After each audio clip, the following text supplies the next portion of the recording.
Have you ever been the only car on a highway so empty, you started to wonder if something made everyone else disappear? I was driving through the Nevada desert at 3 a.m. when I realized the truck that had been following me for the last 40 miles was matching my exact speed, staying just far enough back that I couldn't see the driver's face. And when I finally worked up the courage to pull over and let it pass, it pulled over too. Welcome to Verified Fears.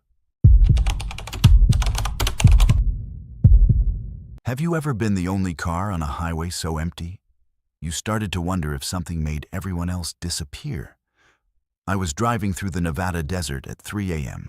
when I realized the truck that had been following me for the last 40 miles was matching my exact speed, staying just far enough back that I couldn't see the driver's face. And when I finally worked up the courage to pull over and let it pass, it pulled over too. I'd taken Highway 50 across Nevada because my GPS suggested it would save me 2 hours on my way to Sacramento. What it didn't mention was that those 2 hours would be shaved off by driving through what felt like the surface of another planet. Endless stretches of desert where the only light came from my headlights and a moon so bright it cast shadows across the cracked asphalt. The radio had died about an hour back, somewhere between the last gas station and whatever came next. My phone showed no signal. Just me, the road, and the darkness pressing against my windows like something alive. I first noticed the truck around 2:15 a.m. A pair of headlights appeared in my rearview mirror, maybe half a mile back, and at first I was relieved. There was someone else out here. I wasn't completely alone in this vast emptiness. But as the miles rolled by, something started to feel wrong. The truck never got closer, never fell back. It maintained the exact same distance behind me, like it was tethered to my car by an invisible rope. When I slowed down to 60, it slowed down. When I sped up to 75, those headlights stayed at that precise distance, unwavering and constant. I told myself it was coincidence. Maybe the driver had cruise control set at the same speed. Maybe they were just as tired as I was, zoning out and not really paying attention to how closely they were following. But there was something about those headlights that made my hands tighten on the steering wheel. They were too high off the ground, suggesting a large commercial truck. But the spacing between them seemed wrong. Too wide, or maybe too narrow. I couldn't quite tell in the darkness. Every time I tried to focus on them in my mirror, they seemed to blur slightly, like looking at something through water. The highway stretched ahead in a perfectly straight line, disappearing into a horizon I couldn't see. No curves, no hills. Just flat, endless desert on both sides, with the occasional skeleton of a dead tree or weather-beaten sign warning of flash floods. The landscape felt wrong at this hour, too still and too quiet, like a photograph of a place rather than an actual place. I started to feel like I was driving through a diorama, some artificial recreation of Nevada rather than Nevada itself. At 2:47 a.m., I passed a mile marker, number 168. I watched my odometer click forward, counting the distance. 1 mile, 2 miles, 3 miles. At 2:53, I passed another mile marker, number 168, the same number. I blinked hard, wondering if exhaustion was playing tricks on me. Maybe I'd misread the first one. Maybe it was 167 or 169. But I knew what I'd seen. The same mile marker, 6 minutes and at least 4 miles apart. The truck behind me maintained its distance, those strange headlights burning into my rearview mirror like eyes that never blinked. I started talking to myself, just to hear a human voice, even if it was my own. It's fine. You're tired. You've been driving for 9 hours. Your eyes are playing tricks on you. The truck is just another driver. The mile markers are different, and you're not paying close enough attention. My voice sounded small and unconvincing in the car's interior, swallowed immediately by the darkness outside. I turned on the dome light just to feel less alone, but the reflection in my windshield showed my face looking pale and drawn, eyes too wide, and behind me, through the rear window, those headlights still burning at that exact same distance. The next town, according to my GPS, was supposed to be 30 miles ahead, a place called Austin with a population of 192. There would be gas, maybe a 24-hour diner, people, witnesses, safety. I pushed the accelerator down, watching my speedometer climb to 80, then 85. The desert blurred past. The headlights behind me stayed exactly where they'd been, neither gaining nor falling back, as if my increased speed meant nothing at all. As if distance was just a suggestion out here and the normal rules didn't apply. That's when I started to feel it. A creeping certainty that something was deeply wrong, not just with the truck or the mile markers, but with everything. The road itself felt wrong. Too smooth, too perfect, without the usual bumps and patches that characterize even well-maintained highways. The painted lines were too bright, almost glowing in my headlights. And the darkness beyond my windows had taken on a quality I can only describe as thick, as if the night had substance and weight. I had the irrational thought that if I opened my door, the darkness would pour in like water and fill the car until I drowned in it. I decided to pull over. If the truck was just another driver, they'd pass me and I could calm down and realize how ridiculous I was being. If they didn't pass, if something else happened, then at least I'd know I wasn't losing my mind. I eased off the gas and pulled onto what passed for a shoulder. Just a strip of dirt and scattered rocks barely wider than my car.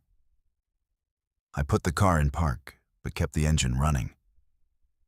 My headlights cut into the darkness ahead, illuminating nothing but more empty road. In my rearview mirror, the truck's headlights slowed as well, then stopped, exactly the same distance away.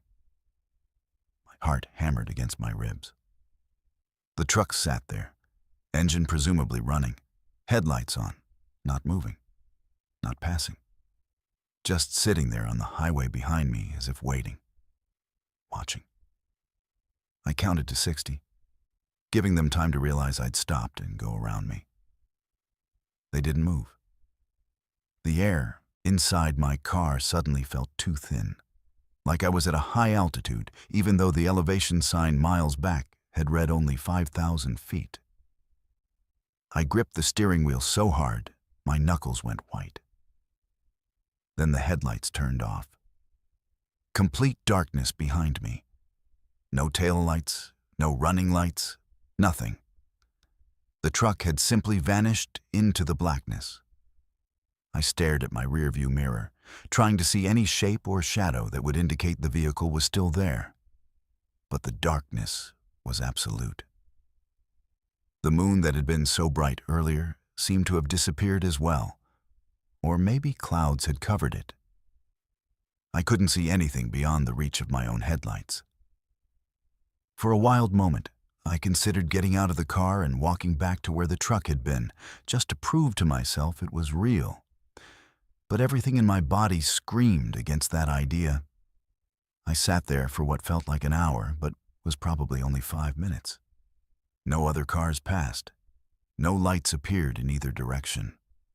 Just me and my car in the middle of nowhere with my engine running and something wrong with the world. Finally, I put the car back in drive and pulled back onto the highway, accelerating quickly, desperate to put distance between myself and whatever had been following me. My headlights swept across the road ahead, and for just a second, I thought I saw something standing on the shoulder about 50 yards ahead. A figure, tall and wrong somehow, with proportions that didn't make sense. But when I blinked, it was gone, and I convinced myself it had been a road sign or a bush or just a shadow cast by my own headlights. I drove for another 30 minutes at 90 miles per hour, checking my mirror obsessively. Nothing followed me. The road remained empty. When I finally saw the lights of Austin appearing like a miracle on the horizon, I nearly cried with relief. The town was exactly where it should be. Real and solid and full of ordinary things like street lights and closed shops and a gas station with fluorescent lights that hurt my eyes. I pulled in and sat in the parking lot with my engine off, hands shaking, breathing hard. A clerk was visible through the window, restocking cigarettes behind the counter. Normal? Real? Safe? I never saw the truck again. When I got back on the highway an hour later after coffee and a bathroom break and a chance to convince myself I'd been hallucinating from exhaustion, the road was just a road. The mile markers progressed normally. Other cars appeared eventually as dawn began to break. But I couldn't shake the feeling that something had been wrong out there in the deepest part of the night. Something about the distance between myself and those headlights. The way they matched my every move perfectly. The way they simply disappeared when I stopped. And the figure I might have seen standing by the road. I made it to Sacramento by noon. I've driven that highway twice since then, always during daylight, and it looks completely ordinary. Just a long stretch of empty desert road that connects one place to another. But I've never driven it at night again. Because sometimes when I'm lying in bed in the dark, just before I fall asleep, I think about those headlights maintaining that perfect distance. Never closer, never farther. Just there, watching, following, waiting for something I still don't understand. And I wonder what would have happened if I'd gotten out of my car and walked back through the darkness toward them. I wonder what I would have found. Or what would have found me. What would you do if someone in your group started responding to voices that nobody else could hear? I've been guiding rafting trips down the Colorado River through the Grand Canyon for 8 years. And in that time, I've seen dehydration, altitude sickness, panic attacks, and every kind of fear the canyon can produce in people. But I've never seen anything like what happened to Marcus Chen during the July trip of 2023. And I still don't have an explanation that makes sense. The trip was a standard 4-day commercial run from Lee's Ferry to Phantom Ranch, about 88 miles of river with some of the most spectacular rapids in North America. We had 14 passengers, 2 rafts, and perfect weather. Clear skies, temperatures pushing into the high 90s during the day, cool enough at night for comfortable sleeping. Marcus was traveling alone, a software engineer from Seattle taking a solo vacation after what he described as a brutal divorce. Quiet guy, mid-40s, seemed experienced enough with outdoor activities. Nothing about him raised any red flags during our safety briefing at Lee's Ferry. The first day went perfectly. We ran Badger Creek Rapid and Soap Creek Rapid without incident, stopped for lunch at the Navajo Bridge Overlook, and made camp around mile 30 near the mouth of Ryder Canyon. Marcus was engaged and friendly during dinner, asking good questions about the geology, taking photos of the canyon walls glowing red in the sunset. He seemed fine, happy even, like the river was doing what it's supposed to do, washing away whatever stress he'd brought with him from the outside world. The second day, we pushed through some bigger water. House Rock Rapid at mile 17 gave everyone a good soaking. And by the time we stopped for lunch at mile 36, the group was bonding the way groups do when they've survived something exciting together. That's when I first noticed Marcus acting differently. He was sitting apart from the others, staring at the river with an intensity that seemed off. When I asked if he was okay, he looked at me with a strange expression and said, "Do you hear that?" I listened. Just the normal sound of the Colorado, that constant rush and gurgle of water moving over rocks. I told him I heard the river. He shook his head. No, under it. Something under it. I chalked it up to river ear. Sometimes people who aren't used to the constant white noise of rapids start hearing patterns in it, like when you listen to a fan running and start to hear music or voices. The brain trying to make sense of meaningless sound. I told him it was normal and to make sure he was staying hydrated. He nodded, but didn't stop staring at the water. The way his head tilted slightly to the left, like a dog hearing a high-pitched frequency. It made something uncomfortable twist in my stomach. That afternoon, we ran President Harding Rapid and several smaller drops, and Marcus seemed to snap out of whatever mood had taken him. He was laughing with the other passengers, getting splashed in the bow and enjoying it. I started to relax. Maybe it had just been the heat, or dehydration despite my warnings, or just the overwhelming nature of the canyon affecting someone sensitive to it. The Grand Canyon does that sometimes. It's so vast and ancient and indifferent to human presence that some people have trouble processing it.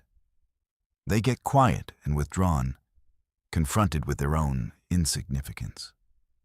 We made camp at mile 52 near Nankoweap Creek. The campsite sits on a broad sandy beach with cottonwood trees providing shade and a view of the canyon walls that makes you feel like you're at the bottom of the world. Which, in a sense, you are. By the time we'd unloaded the rafts and set up the kitchen, the sun was setting and the temperature was dropping into something more comfortable. I was helping passengers set up their tents when one of my co-guides, Sarah, came over looking concerned. "Marcus is standing in the river," she said. "Just standing there. Won't respond when I call to him." I found him about 30 yards downstream from camp, standing waist-deep in the Colorado River with his arms hanging at his sides. The current was strong enough that he had to lean forward slightly to keep his balance. His eyes were closed. I called his name twice before he seemed to hear me. When he opened his eyes and looked at me, there was something absent in his expression, like he'd been somewhere else entirely and had to travel a long distance to get back. "They want me to come deeper," he said. His voice was calm, matter of fact. That scared me more than if he'd been panicking. I waded into the river and grabbed his arm, pulling him back toward shore. "Who wants you to come deeper?" I asked. He looked at me like I was stupid. "The ones who drowned," he said. I got him back to camp and sat him down near the fire with a water bottle and some food. Sarah and I exchanged looks. This was beyond normal altitude sickness or dehydration. Marcus ate mechanically, not really tasting the food, his eyes constantly drifting toward the river. The other passengers had noticed something was wrong and were giving him space, their conversations quieter and more subdued. I made the decision that if he wasn't better by morning, we'd activate our emergency protocol and call for an evacuation at Phantom Ranch, which was only a day's rafting away. The canyon has a phone there. Medical help could reach him. That night, I woke up to the sound of splashing. My watch said 2:17 a.m. I grabbed my headlamp and got out of my tent to find Marcus standing at the river's edge, fully clothed, water lapping at his feet. He was talking to the river in a low, conversational tone, like he was responding to someone speaking to him. I got close enough to hear what he was saying. "I know. I understand. Yes, I can hear you better now. Yes, I'm coming." The hair on the back of my neck stood up. I grabbed his shoulder, and he spun around so fast he almost knocked me over, his face twisted in anger. "They need me?" he said. "They've been down there so long, and they need someone who can hear them." His pupils were huge despite the brightness of my headlamp shining in his face. I got Sarah up, and we took turns watching Marcus for the rest of the night. He sat by his tent, rocking slightly, humming something that might have been a tune, or might have been him mimicking the sound of the river. When dawn broke and the canyon filled with that peculiar orange light that makes everything look unreal, Marcus seemed calmer, more present. He apologized for his behavior, said he hadn't been sleeping well, and the heat had gotten to him more than he'd realized. He sounded rational, almost like himself again. But his eyes kept drifting to the water, and I noticed his lips moving silently, like he was having a conversation he didn't want us to hear. Day 3. We broke camp early, planning to make Phantom Ranch by mid-afternoon. I kept Marcus on my raft where I could watch him, positioning him in the middle, away from the edges. We ran through several big rapids, Quagunt, 60 Mile, and then the intense technical challenge of Hans Rapid at mile 76. Hans has a drop of 30 feet and requires precise navigation, or you'll flip. Every passenger was holding on, focused on survival, adrenaline overriding everything else, except Marcus. In the middle of the rapid, with water exploding over the bow and the raft dropping through holes that felt like falling off a building, I saw him lean over the side and reach down toward the water, deliberately, purposefully, like he was trying to touch something only he could see beneath the surface. I screamed at him to hold on, but my voice was lost in the roar of the rapid. Another passenger grabbed the back of Marcus's life jacket and hauled him away from the edge just as we dropped through the biggest hole. We made it through Hans upright, but barely. When we pulled into the calmer water below the rapid, I was shaking with anger and fear. "What the hell were you doing?" I shouted at Marcus. He looked at me with eyes that seemed to see through me to something beyond. "They showed me their faces," he said quietly. "There are so many of them down there. More than you'd think. The river never gives them back." I knew then that something was deeply, fundamentally wrong. This wasn't dehydration or heat exhaustion or any normal explanation. This was something else. We made it to Phantom Ranch 2 hours later, and I immediately got Marcus on the emergency phone, arranging for a Park Service helicopter evacuation. He needed psychiatric evaluation, possible sedation, definitely removal from the river before he drowned himself or got someone else killed. While we waited for the helicopter, he sat on the boat beach near where Bright Angel Creek meets the Colorado River, his feet in the water, talking to something none of us could hear. The helicopter arrived 45 minutes later. Marcus went without resistance, almost relieved, like part of him knew he needed help.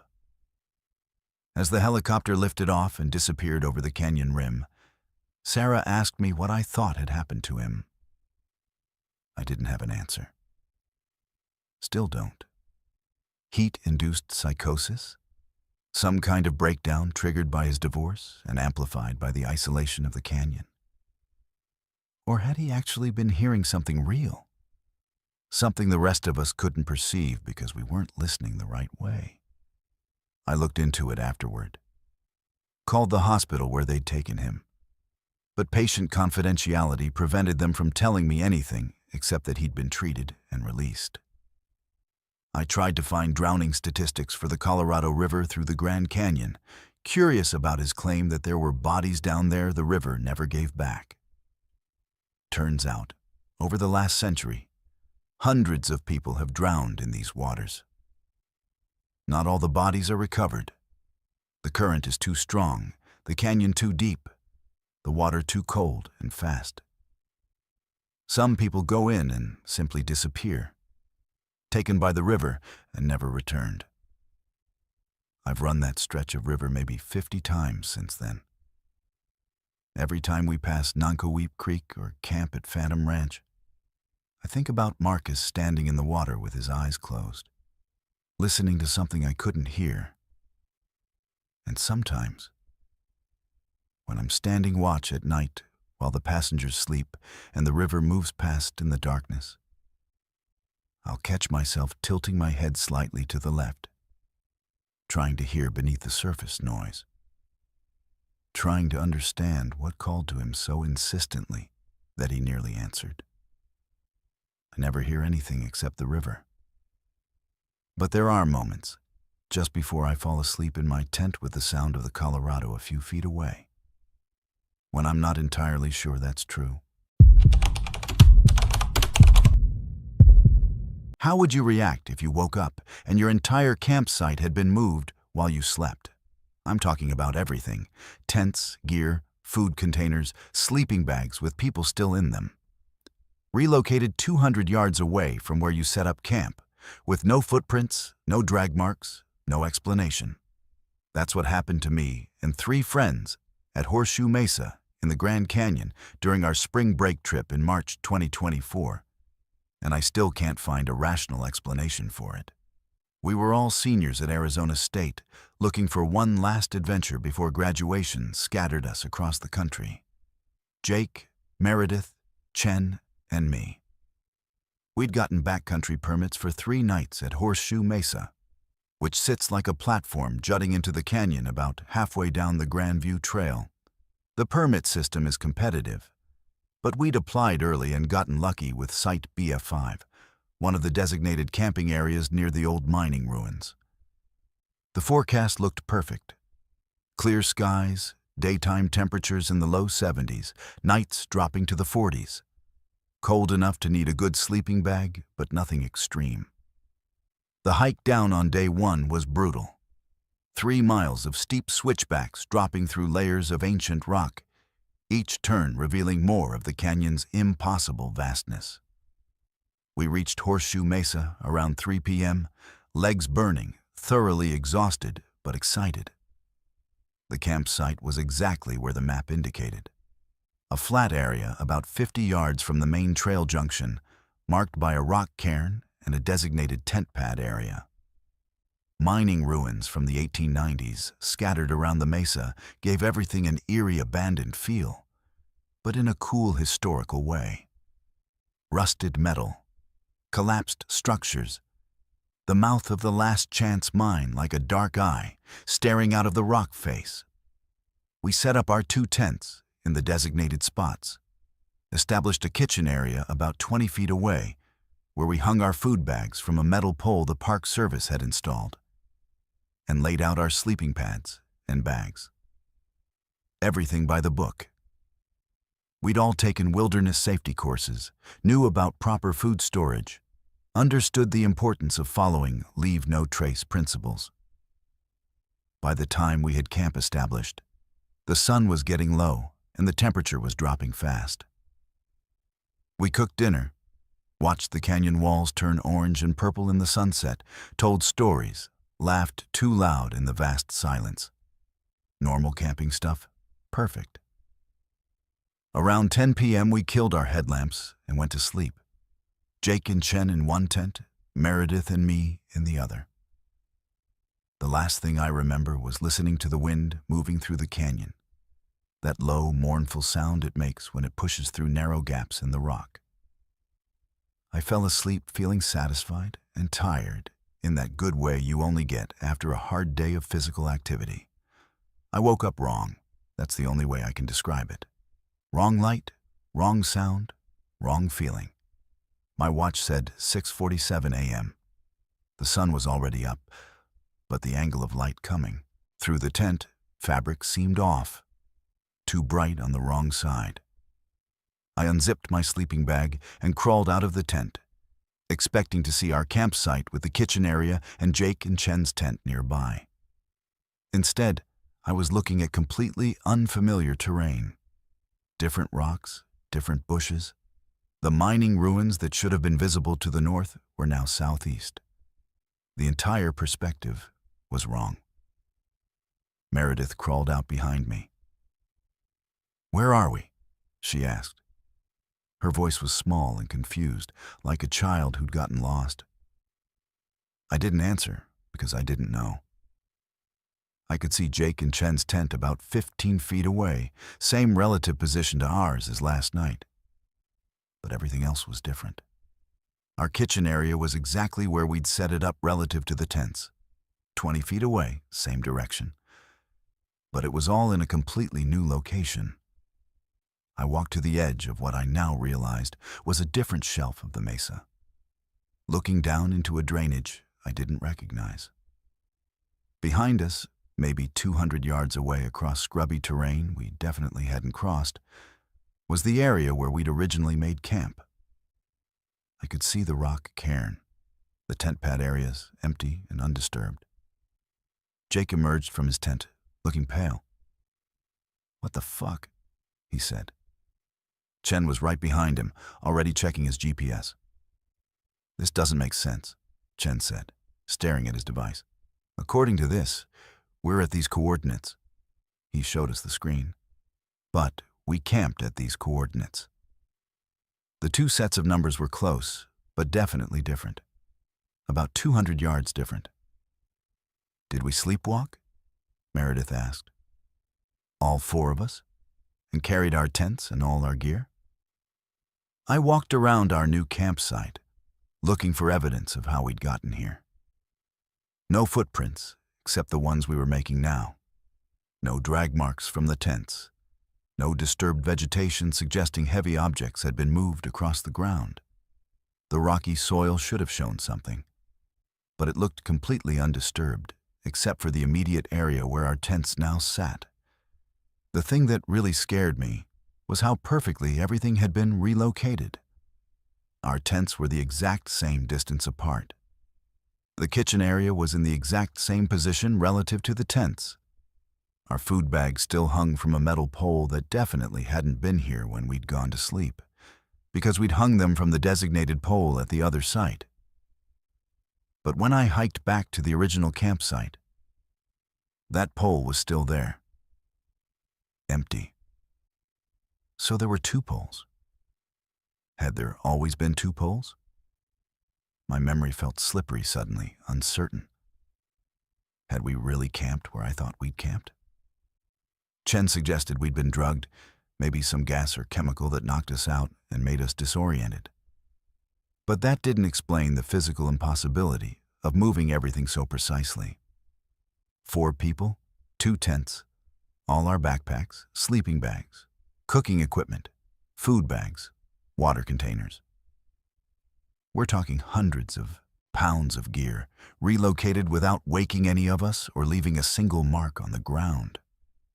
And who would do that? Why? We hadn't seen another person since starting down the Grandview Trail yesterday. The backcountry permit system meant we knew exactly who else was supposed to be in the area, and the nearest other camping party was miles away at Cottonwood Creek. Jake wanted to hike back up to the rim and report it to rangers. Chen wanted to stay and investigate, take photos, document everything. Meredith just wanted to understand what had happened. I felt a growing dread that had nothing to do with rational explanation and everything to do with the primal fear of being in a place where the rules don't work right. We compromised by staying at the new site, since that's where all our gear was anyway, and spending the day trying to figure it out. We hiked back to the original campsite multiple times, measuring the distance, looking for any evidence of disturbance. Nothing. The GPS confirmed we were now 217 yards northeast of where we'd camped. The terrain between the two sites was rough, scattered rocks, low bushes, uneven ground. Not impossible to cross, but it would take time and effort. And moving all our gear across it would be loud and obvious. We took photos of everything: the undisturbed ground, the 2 different campsites, the positioning of landmarks. Chen even made a video walking between the 2 sites, narrating the impossibility of what had happened. That night, none of us wanted to sleep. We sat around our stove. We decided not to make a campfire because somehow that felt dangerous, like attracting attention, and tried to rationalize what had happened. Mass hallucination, carbon monoxide from our stove, except we'd cooked outside in open air. Shared delusion? But the GPS coordinates were objective reality. The photos proved we'd been in one place and were now in another. Chen suggested we were still at the original site and only thought we'd moved, some kind of perceptual shift caused by dehydration or altitude. But we could literally see the original site from where we sat, empty and distinct, 2 football fields away. Around 2 a.m., Meredith fell asleep despite herself.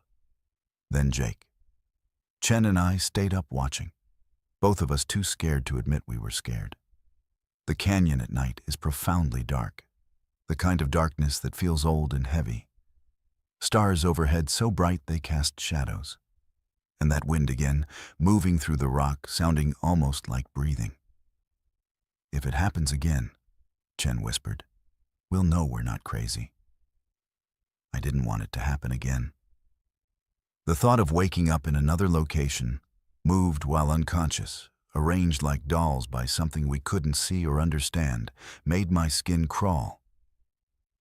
When dawn broke and we were still in the same spot where we'd stayed awake, I felt relief and disappointment simultaneously.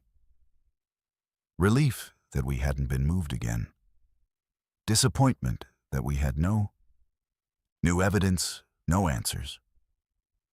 We'd all just endured a night of fear, guarding against something that didn't happen.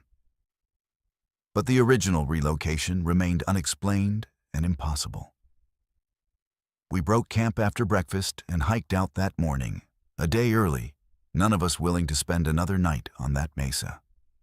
The hike up Grandview Trail was exhausting, 3 miles of steep climbing. But I pushed hard, desperate to get back to the rim, back to the normal world where things stayed where you put them. At the ranger station, we tried to file a report. The ranger, a woman in her 50s, who'd probably heard every weird story possible, listened politely and wrote down notes. When we finished, she asked if we'd been drinking. We hadn't. She asked if anyone had taken drugs. We hadn't. She suggested maybe we'd gotten disoriented and actually set up camp in the second location and only thought we'd been in the first spot. The permit system showed no one else had been in that zone those nights. No explanation for 2 metal poles. No explanation for anything. I've researched since then, looking for similar stories, other accounts of impossible relocations, anything that might help me understand. I found stories about missing time, about hikers who lose hours they can't account for. Stories about people who wake up miles from where they fell asleep with no memory of moving. But nothing quite like what happened to us. Nothing about entire campsites being perfectly relocated while people slept inside them. The 4 of us don't talk about it much now. Jake graduated and moved to Seattle. Chen's in grad school in Boston. Meredith and I stayed in Phoenix, but when we meet for coffee, we avoid the subject. It's easier to pretend it was some weird shared hallucination, some trick of exhausted minds and high altitude and the overwhelming strangeness of sleeping in a place so remote and ancient. But I still have the photos, the GPS coordinates, the undeniable evidence that we went to sleep in one place and woke up in another, moved by something we never saw, never heard, and will never understand. And sometimes late at night, I think about what would have happened if we'd woken up a 3rd time in an even more remote location. Or what would have happened if we hadn't woken up at all. What would you do if your camera kept capturing something your eyes couldn't see? I've been a professional landscape photographer for 12 years, specializing in national parks and natural wonders. And I've shot Mather Point at the Grand Canyon maybe 40 times. I know that overlook like I know my own living room.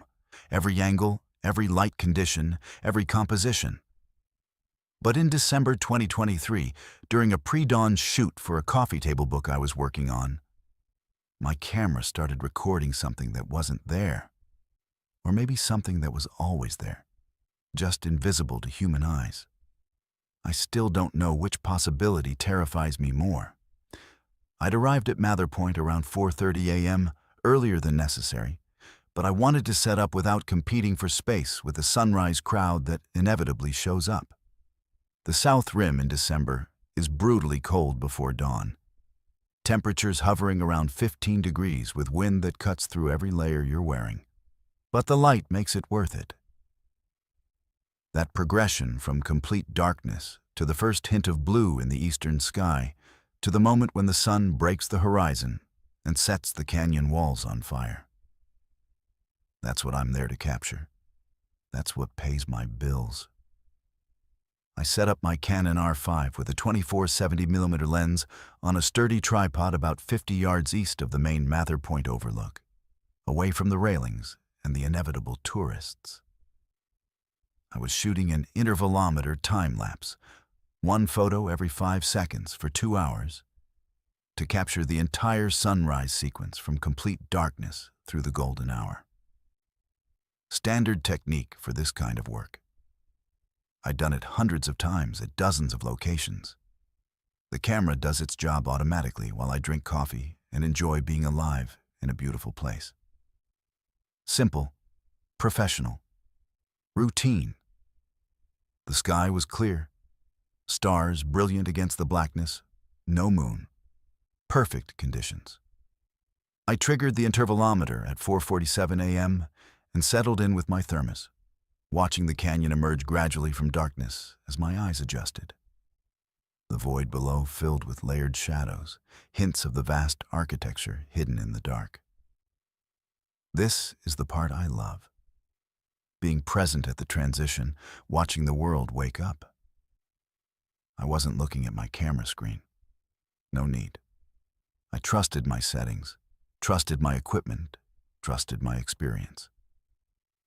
The sunrise was spectacular. Deep oranges and reds painting the upper canyon walls while the depths remained in purple shadow. A few other photographers showed up around 6 a.m., set up their tripods, took their shots. Polite nods exchanged, but no conversation.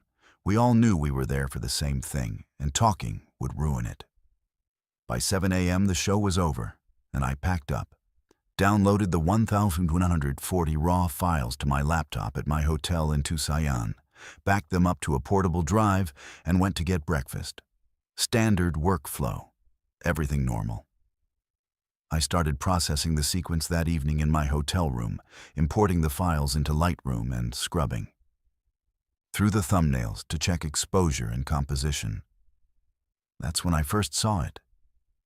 Frame 347, time-stamped at 5:18 a.m., showed a dark silhouette standing at the very edge of the rim, about 200 yards west of my position, right at the unfenced area where the rock drops straight down into the canyon. The figure was completely black against the pre-dawn sky, no detail visible, just a human-shaped shadow. I didn't remember seeing anyone standing there. But it was dark. I'd been focused on my coffee and the horizon. Maybe I just hadn't noticed. People do dumb things at overlooks, standing too close to edges for dramatic photos. Not my problem. I continued scrubbing through the sequence. Frame 348, 5 seconds later. The silhouette was still there, same position. Frame 349, still there. I started clicking through frames individually now, watching the figure frame by frame. It remained perfectly motionless for 30 frames. 2.5 minutes of absolute stillness at the edge of a cliff in 15-degree weather before sunrise. That was weird, but not impossible. Maybe they were meditating or getting a very long exposure photo. Frame 377, the figure was gone. Just empty rim, empty sky, the canyon beyond. I went back to frame 347 and zoomed in on the silhouette. The shape was wrong. The proportions didn't quite match a normal human. Too tall, maybe, or the head too large. Something about the arms or the way it stood. But the image was dark and the figure was in silhouette, so detail was hard to distinguish. I applied exposure adjustments to try to bring out more information, but the figure remained completely black.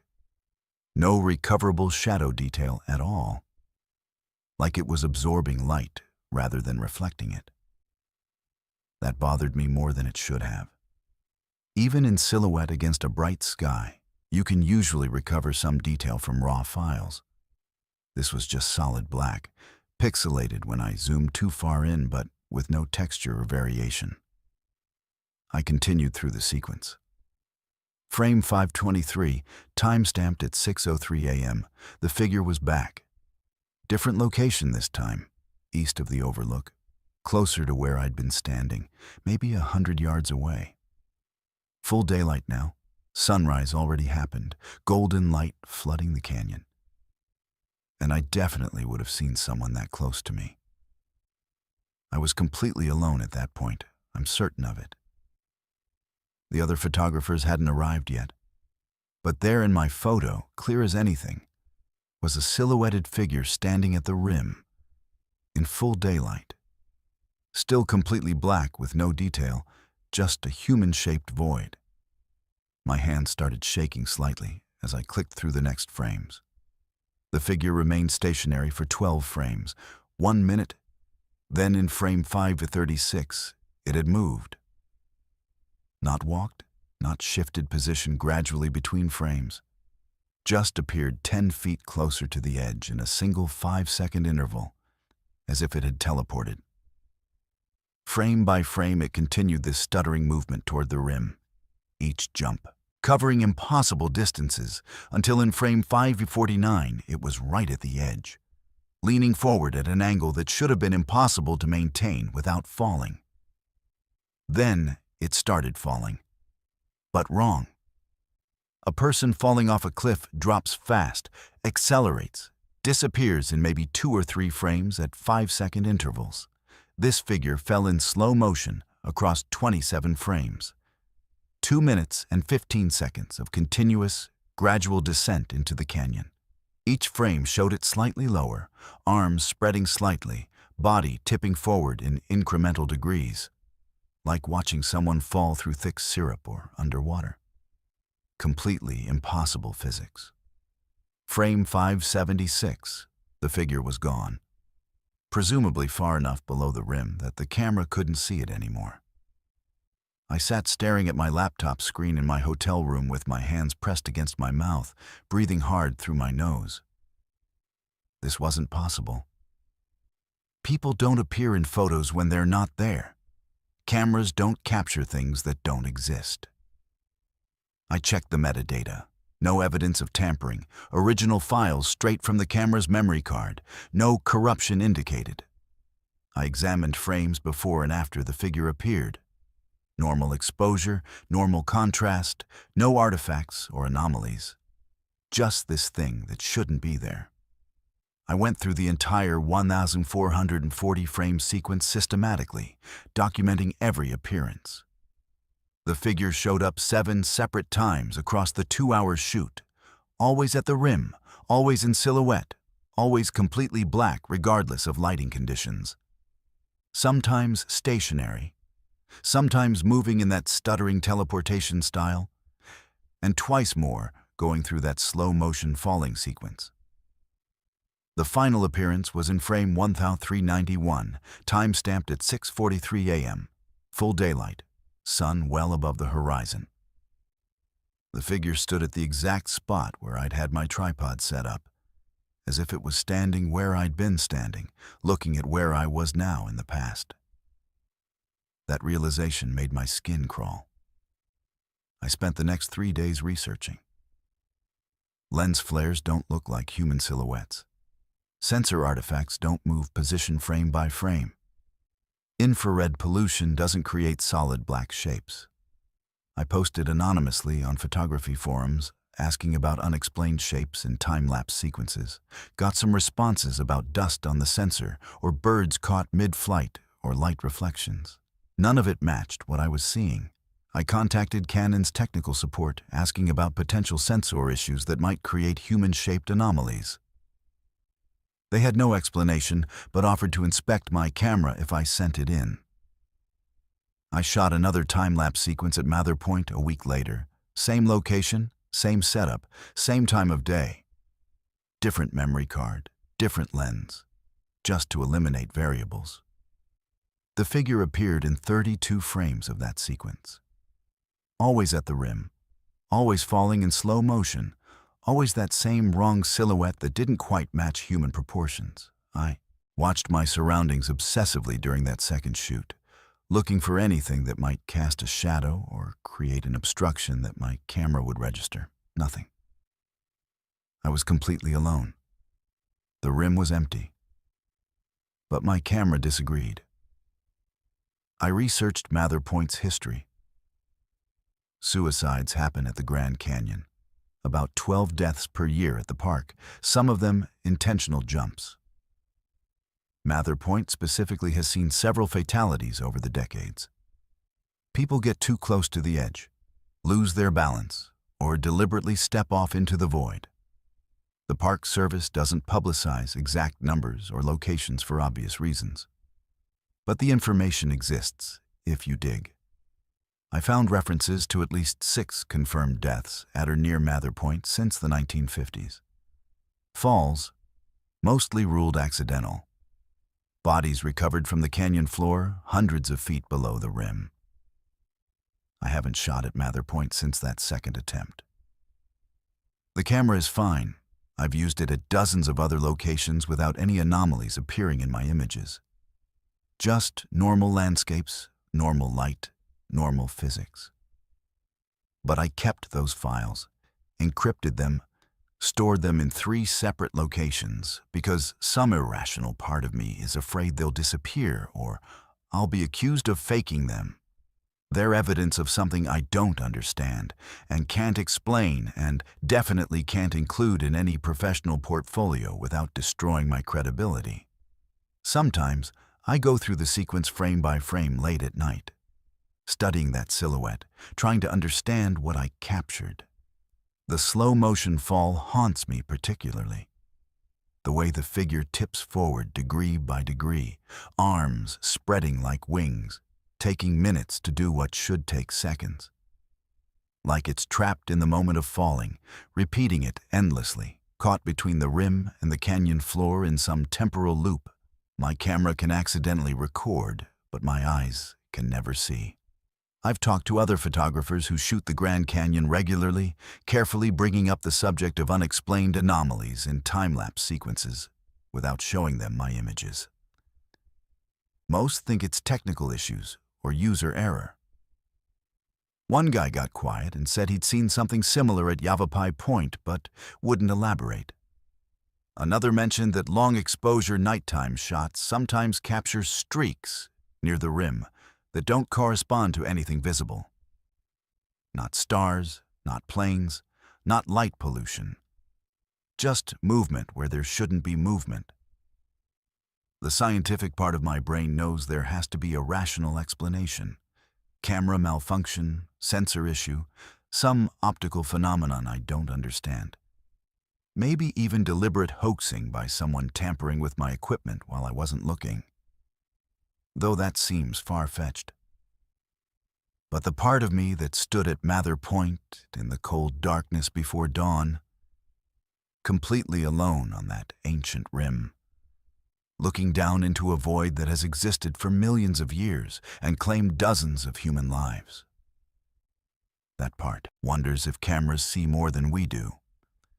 If they can record wavelengths or dimensions or moments that exist outside our perceptual range.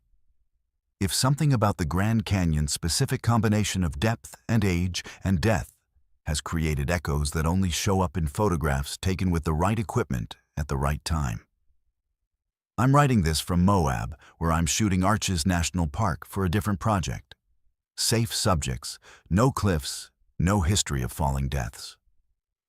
But my camera sits on the hotel dresser, and sometimes I look at it and wonder what it's seeing right now that I can't. What invisible figures are standing in this room, falling in slow motion through floors and walls, trapped in moments that my eyes will never perceive, but my camera might accidentally record if I just pointed it in the right direction and waited. Have you ever found something in a place where nothing should exist? I've been working maintenance at Grand Canyon National Park for 6 months now, mostly doing basic repairs at the historic buildings along the South Rim. Before this, I spent 15 years in construction in Phoenix, so I know buildings, their bones, their systems, their secrets. But in February 2025, I found something beneath El Tovar Hotel that shouldn't be there. And I still can't explain what it means or who's responsible, or whether I should have reported it to someone other than my supervisor, who told me to forget about it and never go back down there. El Tovar is the crown jewel of Grand Canyon Lodges. Built in 1905, all dark wood and stone and rustic elegance perched right on the canyon rim. It's a beautiful building, but old, which means constant maintenance issues. Pipes freeze, electrical systems need updating. The foundation settles unevenly because it's built on the edge of a geological marvel that's still slowly eroding. Normal old building problems. I'd been assigned to investigate a persistent water leak in the basement storage area near the north wing, something that had been dripping for weeks and creating mold concerns. The basement of El Tovar isn't particularly creepy during the day. Just a typical old hotel basement with stone walls, low ceilings, exposed pipes, and that perpetual smell of damp and age. The leak was coming from somewhere in the far corner behind stacked boxes of linens and old furniture. I moved everything aside, found the wet spot on the wall, and started examining the stone foundation to locate the source. That's when I noticed the mortar between two large foundation stones looked wrong. Too clean, too new, like it had been recently repointed while everything around it was original 1905 construction. I pressed on the stone and it moved slightly. Not much, just a millimeter or two. But foundation stones don't move. I got a crowbar from my tool bag and carefully worked it into the seam, applying gentle pressure. The stone shifted more easily than it should have, and when I pulled harder, it came free entirely, revealing a gap behind it. Not a crack or a settling issue, a deliberate opening. I pulled out my phone and turned on the flashlight, shining it into the darkness beyond the stone. A tunnel. Hand-carved from bedrock, maybe 4 feet high and 3 feet wide, extending back into the earth beneath the hotel. This wasn't on any building plans I'd seen. I'd studied the El Tovar schematics when I started working here because I like to know the layout of buildings I'm responsible for maintaining. There was no mention of tunnels or subterranean passages, just the basement level, foundation, and the natural bedrock beneath. I should have called my supervisor right then. Should have reported it, documented it. Let someone else make the decision about what to do. But I've been in construction long enough to know that old buildings hide things. Forgotten utility passages, old coal chutes, Prohibition-era smuggling routes. This was probably just some abandoned maintenance access from the original construction. I grabbed my flashlight and crawled in. The tunnel was tight, forcing me to crouch uncomfortably, but it was clearly man-made with tool marks visible in the stone walls. The air smelled stale and mineral-heavy, like cave smell, but with an underlying scent I couldn't identify. Something organic. After about 30 feet, the tunnel opened into a small chamber, maybe 8 feet square and just tall enough for me to stand. And that's where things stopped making sense. There was a camping chair in the chamber. Modern, collapsible, the kind you buy at REI. Next to it was a LED lantern, currently off but definitely recent manufacture. A sleeping bag was rolled up against one wall. 3 bottles of water sat in the corner, labels still bright and readable. A paperback book lay on the stone floor. A thriller by Lee Child, the copyright page showing it was published in 2023. Fresh items, contemporary items, in a sealed chamber beneath a 120-year-old hotel. My heart started beating harder. Someone had been here recently, was maybe still coming here.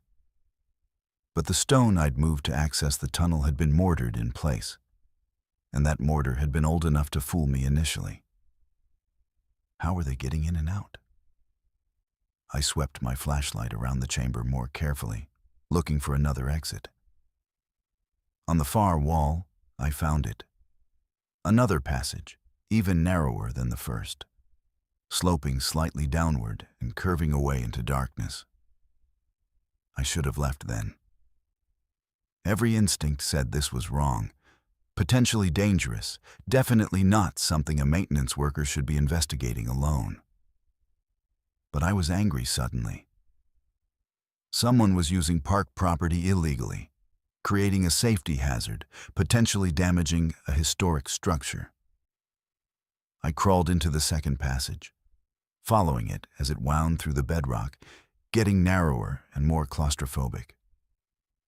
The smell got stronger, that organic scent, almost like cooking, but not quite. Like food had been prepared recently, but I was smelling the ghost of it. The second chamber was larger, maybe 15 feet across, and it was furnished. That's the only word I can use. Furnished like someone lived there. A foam mattress with blankets and pillows. A plastic storage container filled with canned goods and dried foods. A bucket with a lid that I absolutely did not want to investigate. A stack of books. A battery-powered radio. Clothes hung from hooks driven into the stone walls. And most disturbing, photographs taped to the rock. Snapshots of the canyon, of tourists at overlooks, of the interior of El Tovar's lobby. Recent photographs. Digital prints. I stood there breathing too hard in that enclosed space, trying to process what I was seeing. Someone was living here. Beneath the hotel. In chambers that shouldn't exist, coming and going somehow, without being noticed. The implications cascaded through my mind. Security breach, criminal trespass, potential danger to hotel guests.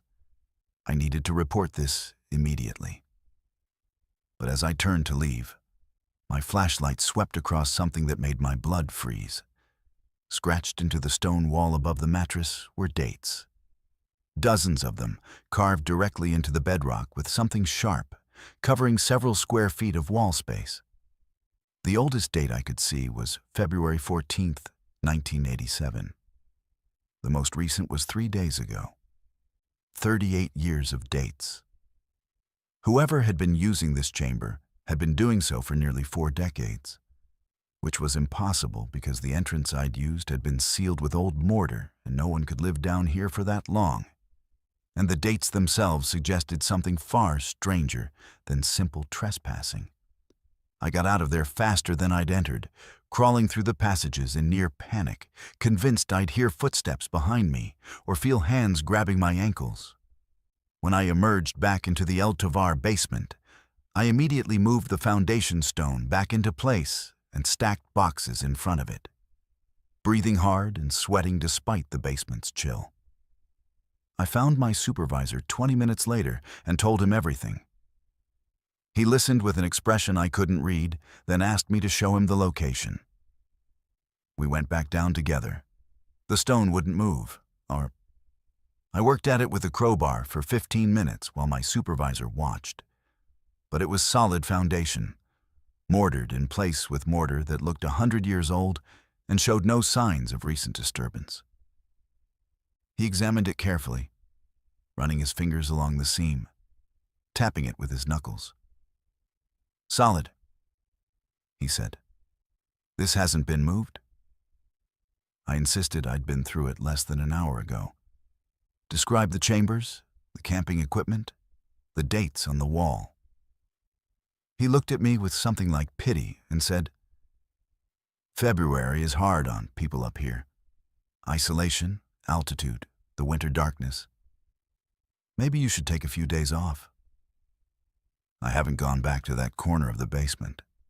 My supervisor reassigned me to exterior maintenance work, which I suspect was deliberate. but I've researched El Tovar's history obsessively since then. The hotel has a complicated past, built by the Fred Harvey Company, expanded multiple times, renovated extensively in the 1980s. I found references to coal storage tunnels in the original 1905 construction, but they were supposedly filled in during renovations. I found records of guests who went missing over the decades. Not many, but a few. People who checked in and never checked out, disappeared into the canyon, or just vanished entirely. One name kept appearing in my research: William Crenshaw, a hotel employee who disappeared in February 1987. Just stopped showing up for work. His room was found empty, his belongings gone, no forwarding address.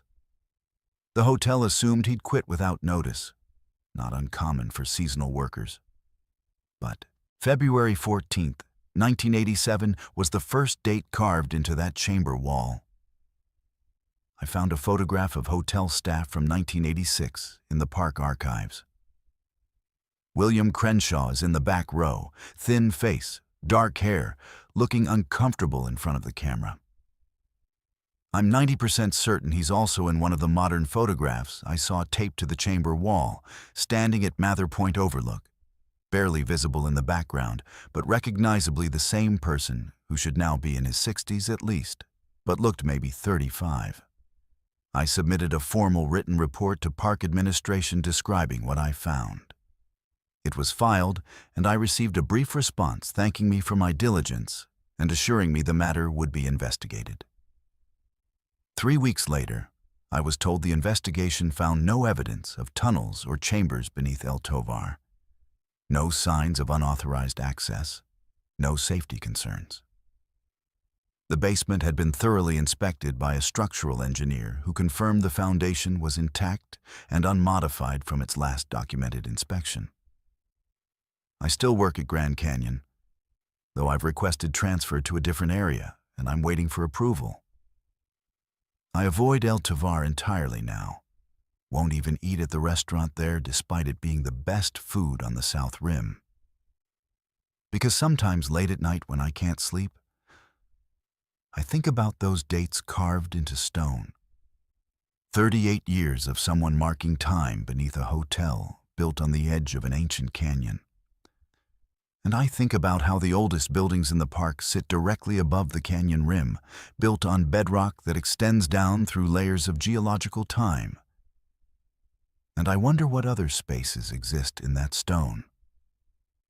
What other chambers carved by hands we'll never see, occupied by people who found ways to slip between the world we know and spaces we're not supposed to access. The leak in that basement corner stopped, by the way. Fixed itself somehow. The maintenance logs show I completed the work order, though I never actually found or repaired the source. And every few weeks I check the local news and park incident reports, looking for mentions of William Crenshaw or reports of someone living in unauthorized spaces or anything that might validate what I saw. Nothing ever appears. Just the normal rhythm of park operations, tourists visiting, employees working, everything proceeding as if there's nothing beneath our feet except solid stone and geological history, instead of something older and stranger that knows how to hide in the spaces between. Would you stay at your post if you saw something approaching through the darkness of a lightning storm? I'm a seasonal park ranger at Grand Canyon National Park, and in August 2024, I pulled overnight duty at Desert View Watchtower during one of the most violent monsoon storms I've ever experienced. What I saw during those hours has made me request reassignment to any position that doesn't involve being alone at night.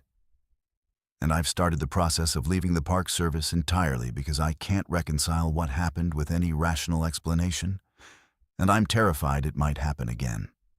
Desert View Watchtower sits at the eastern edge of the South Rim, a 70-foot stone structure built in 1932 to resemble ancient Puebloan watchtowers. It's a popular tourist spot during the day, offering panoramic views of the canyon and the Colorado River winding through it thousands of feet below. At night, especially during the off-season, It's one of the most isolated duty stations in the park. The nearest building with people in it is the visitor center, a quarter-mile away.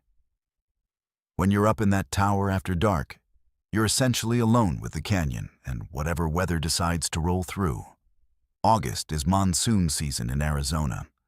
The storms come fast and violent, building throughout the afternoon and breaking loose in the evening with lightning that turns the canyon into something from another world. Every flash illuminates layers of rock stretching back hundreds of millions of years. And the thunder echoes through the canyon in waves that feel like they're coming from inside the earth itself. Beautiful and terrifying in equal measure. We keep someone stationed at the tower during storms because tourists sometimes try to shelter there. And we need to make sure the building stays secured and nobody does anything stupid like trying to take lightning photos from the observation deck. I arrived for my shift at 8 p.m. The storm was already building, massive clouds piling up to the east, lightning flickering inside them like strobes. That particular smell in the air that comes before heavy rain. My supervisor, Mariah, briefed me quickly. Standard protocol. Keep the doors locked, monitor the weather radio, make rounds every hour to check for damage or trespassers. Call if anything concerning develops. She left around 8:30, and I watched her truck disappear down the road toward the main rim, tail lights fading into the gathering darkness. Then I was alone. The storm hit hard around 9 p.m. Rain came in sheets, blown sideways by wind that made the tower creak and moan. Lightning struck close, so close I could feel the static electricity raising the hair on my arms, even inside the stone building. Thunder followed immediately. No delay. The sound so loud, it felt physical. I was on the second floor in the small ranger station room, trying to do paperwork by flashlight because the power had gone out within the first 10 minutes of the storm. Standard procedure. Nothing to worry about. Just weather. The first lightning strike that illuminated the grounds clearly enough for me to see details came around 9:47 p.m. I was looking out the west-facing window, watching the storm move across the canyon, when a brilliant flash turned night into day for maybe half a second. In that flash, I saw the entire area around the tower. The parking lot, the low stone walls, the trail leading to the rim overlook. And I saw a figure standing in the parking lot about 50 yards from the tower, just standing there in the rain, motionless. When the darkness returned, they were gone. I told myself it was a tourist who'd gotten caught in the storm, maybe looking for shelter. But they hadn't approached the tower. They'd just been standing there, and I hadn't seen a vehicle in the parking lot when I'd arrived. I grabbed my radio to call it in, but the storm was creating too much interference. Just static and broken fragments of other rangers' transmissions. I decided to wait for the next lightning flash to see if they were still there. The next clear flash came maybe 30 seconds later. The figure was still in the parking lot, but closer, maybe 30 yards from the tower now. Same motionless posture, standing in the driving rain. They hadn't walked. I would have seen movement between flashes if they'd been walking normally. They'd just appeared closer, like they'd teleported forward in the darkness between lightning strikes. My mouth went dry. This wasn't right. People don't move like that. I grabbed my flashlight and my radio and went down to the first floor, planning to open the door and call out to them, offer shelter, figure out what was going on. But something stopped me with my hand on the door handle. Some instinct that said opening that door would be a mistake. I looked through the narrow window next to the entrance instead, waiting for the next flash. When it came, the figure was at the edge of the parking lot, maybe 15 yards away. Close enough that I should have been able to see details, clothing, face, body shape. But the figure was just a silhouette, completely black despite the brilliant white light of the lightning. No features, no texture, just a human-shaped void standing in the storm. And with this flash, I noticed something that made my legs weak. There were more of them. 3 figures now, spread out in an arc around the tower, all standing motionless, all facing toward me. The darkness between flashes felt heavier now, more oppressive. I backed away from the door, my flashlight beams shaking because my hands were shaking. My radio was still producing nothing but static. The weather radio upstairs was crackling with severe thunderstorm warnings and flash flood alerts, but that didn't help me. I was alone in a stone tower with something outside that wasn't behaving like people should behave, and no way to call for help. Next flash. 5 figures.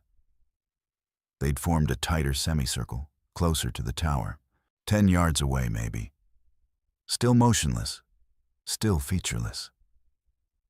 The lightning revealed them in stark relief against the rain-soaked ground, but they cast no shadows despite the directional light. That's when I realized I wasn't dealing with people. People have shadows. People move continuously, not in teleporting jumps. People don't stand in monsoon storms wearing no visible rain gear or clothing. I ran back upstairs to the observation deck level, irrationally thinking that height would provide safety. The windows up there offer 360-degree views of the surrounding area, and I pressed against the glass, watching for the next flash, dreading it and needing it simultaneously. When it came, I counted 9 figures. They'd surrounded the tower completely, standing maybe 8 yards from the base, arranged in a perfect circle, all facing inward, all motionless in that impossible way. The storm was reaching its peak intensity. Lightning strikes were coming so frequently now that I could almost maintain continuous vision of the grounds, the darkness between flashes lasting only seconds. And with each flash, the figures were closer. 7 yards, 6 yards, 5 yards. The circle tightening with mechanical precision. I could see now that they weren't quite the right proportions. Too tall, maybe, or the head-to-body ratio slightly off. Or something about the way they stood that suggested joints in wrong places. The lightning made them strobe closer in stuttering frames, like a nightmare flip-book animation. I was hyperventilating, pressed against the inner wall of the observation deck, trying to keep all the windows in my peripheral vision. 4 yards, 3 yards. They were at the base of the tower now, and I had the terrifying thought that they might start climbing. The tower has external architectural features, ledges and decorative stonework and the ladder that maintenance uses, that something determined could potentially use to ascend. I looked up at the ceiling uselessly, as if I could see through it to confirm nothing was on the roof. 2 yards. They were pressed against the tower walls now, and I couldn't see them anymore from the observation deck because they were directly below the windows. But I knew they were there. I could feel them there, surrounding me, perhaps already beginning to climb.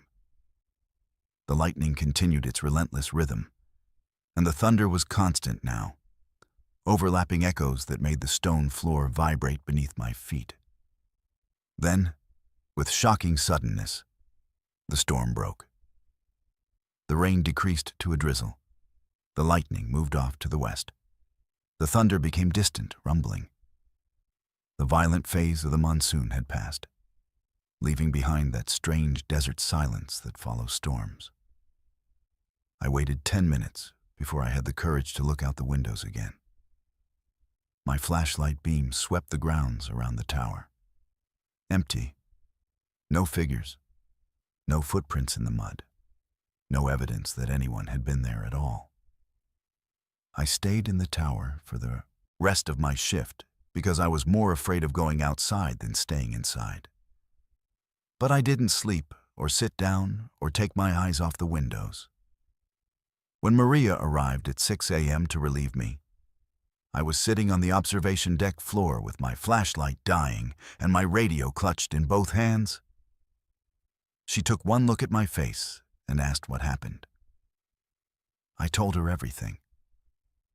She listened without interrupting, and when I finished, she was quiet for a long moment before saying, "You're the third ranger to report something like that at Desert View during monsoon storms. The other two requested immediate transfer. One left the Park Service entirely."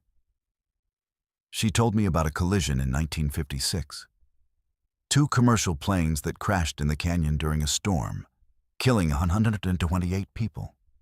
The wreckage site is miles from Desert View, but some of the initial search efforts were coordinated from this tower.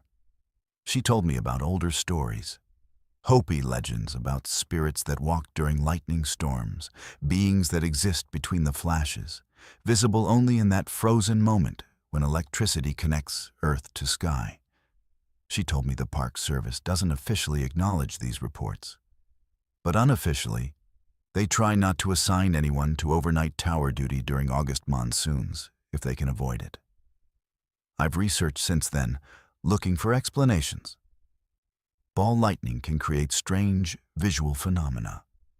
Electromagnetic fields during severe storms can affect brain function, create hallucinations. Isolation and fear can trigger psychological breaks that manifest as perceived threats. I want to believe one of those explanations.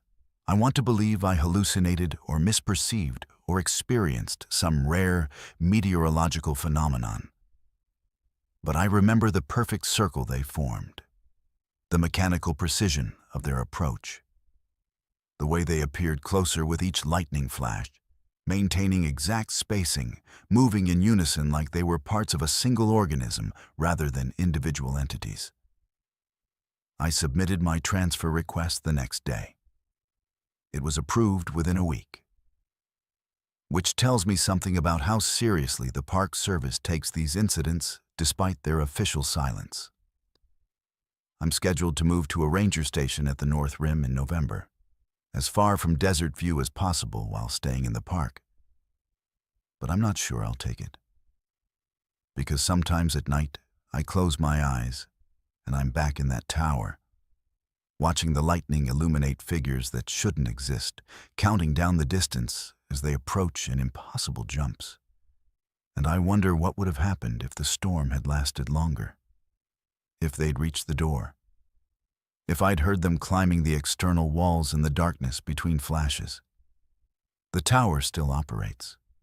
Tourists visit every day, take photos, admire the views, buy souvenirs. Rangers still pull duty there, including during storms. Maybe most people never see what I saw. Maybe you have to be in the right conditions, the right storm intensity, the right time of night, the right frequency of lightning strikes. Or maybe you have to be alone and afraid and paying attention in a way that opens your perception to things that are always there, but usually invisible. I don't know. What I know is that I'll never stand in a high place during a lightning storm again, because I can't stop thinking about what moves in the darkness between flashes, approaching in increments we're not meant to measure, surrounding us in patterns we're not meant to perceive. What would you do if you heard yourself speaking words you hadn't said yet? I've been canyoneering for 11 years, teaching technical rope work and slot canyon navigation through my company in Flagstaff. And I thought I understood how sound works in narrow spaces. Echo behavior, acoustic reflection, the way voices bounce and distort in confined rock formations. All of it familiar territory. But in September 2024, during a solo exploration run through an unnamed slot canyon in the North Rim backcountry, I heard my own voice speaking to me from deeper in the canyon, telling me things that were about to happen before they happened. And I still can't explain it in any way that doesn't make me sound insane. I'd gotten a permit for 3 days of backcountry exploration in a remote section of the North Rim that sees maybe a dozen visitors per year. The slot canyon wasn't on any official maps. I'd found references to it in old geological survey notes from the 1970s and spent 2 years triangulating its location from satellite imagery and elevation data. Technical canyoneering is partly about the physical challenge and partly about being the first person to document something nobody else has found. This canyon looked perfect. Narrow sections requiring chimneying and downclimbing, several rappels, beautiful striped sandstone walls, and absolutely zero human traffic. My kind of place. The approach hike took most of the first day, crossing broken terrain and navigating by GPS because there were no trails. I reached the canyon entrance around 4 p.m. on September 23rd, late in the day to start a technical descent. But I only planned to explore the first 100 yards to assess the route for tomorrow's full descent. The entrance was a narrow crack in the sandstone, maybe 2 feet wide, dropping vertically about 15 feet before opening into the main canyon corridor. I rigged a rappel anchor, checked my gear twice, and descended into the slot. The walls were incredible. Flowing patterns in the sandstone where millions of years of water erosion had carved curves and waves into the rock, colors ranging from deep red to pale orange to almost white. The canyon was narrow enough that I could touch both walls simultaneously with my arms outstretched. And the walls rose maybe 60 feet above me, creating a corridor of stone that blocked most of the sky. Beautiful, pristine, completely silent except for my breathing and the sound of my harness creaking. I moved maybe 50 feet into the canyon, taking photos, assessing the route ahead, planning anchor points for tomorrow's descent. That's when I first heard it. My own voice echoing from deeper in the canyon, saying, I shouldn't have come down here this late. Clear as anything, my exact voice, my speech patterns, even the particular way I pronounced certain words. But I hadn't spoken. I'd been completely silent, just moving and observing. I stopped moving, listened. The canyon was silent again. I convinced myself I'd imagined it, some quirk of the acoustics, or my brain filling in patterns from the ambient sound of wind moving through the slot. I took another step forward and heard my voice again from ahead. Something's wrong with the echo in here. That specific sentence, in my voice. But I still hadn't spoken a single word since entering the canyon. My skin prickled. This wasn't normal. Echoes repeat sounds you've made. They don't generate new sentences. I decided to test it. I spoke out loud for the first time. Hello? The word echoed normally, bouncing off the walls in diminishing repetitions. Hello, hello, hello, low, low. Standard acoustic behavior. Nothing unusual. But then from deeper in the canyon, maybe 30 yards ahead around a curve I couldn't see past, I heard my voice say, I'm going to check around the next bend, even though I shouldn't. That was my thought. The exact thought I'd been having. I'd been considering whether to continue another 30 yards to see what was around the curve, even though the smart decision was to retreat and come back tomorrow with full daylight and proper preparation. But I hadn't spoken that thought out loud. It had been internal. Yet the canyon had spoken it back to me in my own voice. I stood there in the narrow slot, heart beating faster, trying to rationalize this. Sub-vocalization, maybe. Perhaps I'd been speaking without realizing it, moving my lips unconsciously, and the sound had carried. But that didn't explain the timing. The echo was coming from ahead of me, from deeper in the canyon, not bouncing back from behind. And it was speaking sentences I hadn't yet said. Against better judgment, or maybe because the echo had predicted I would, I continued forward. The canyon narrowed further, requiring me to turn sideways to squeeze through sections where the walls were less than 18 inches apart. The light was dimming as the sun got lower, and the slot was in deep shadow now, almost dark. I turned on my headlamp and immediately heard my voice from ahead. "The batteries are dying." I looked at my headlamp. It was bright and steady. But even as I looked, it flickered once, then dimmed noticeably. Within 10 seconds, it had faded to barely functional, batteries draining far faster than they should have been draining. I'd put fresh batteries in that morning. Fear was replacing curiosity now. Something was deeply wrong. The canyon was behaving in ways that violated causality. Effects preceding causes, predictions manifesting as echoes from spaces I hadn't yet reached. I decided to retreat. Immediately. But as I turned around, I heard my voice from behind me now, from the direction I needed to go to exit, saying, "I can't find the rope." I looked up at where I'd descended from. The rope should have been hanging there, visible in my headlamp beam, marking my exit route. It was gone. The anchor was still there, the webbing still wrapped around the rock feature where I'd rigged it. But the rope itself had vanished. Impossible. Ropes don't disappear. They don't pull themselves up through anchors. But it was gone, and I was trapped in a slot canyon in failing light, with a dying headlamp and my own voice speaking to me from the darkness. I tried to stay calm. Technical problem solving. I had prussics in my pack, ascending gear that would let me climb back up if I could reach the anchor. But the anchor was 15 feet straight up through a vertical section with no hand or footholds. Unclimbable without the rope. I had emergency supplies, a backup light source, communication gear. I reached for my radio to call for assistance. My voice echoed from the darkness ahead. "The radio won't work down here." I pressed the transmit button anyway. Dead. Completely non-functional despite having tested it that morning. The canyon seemed darker now despite my eyes adjusting.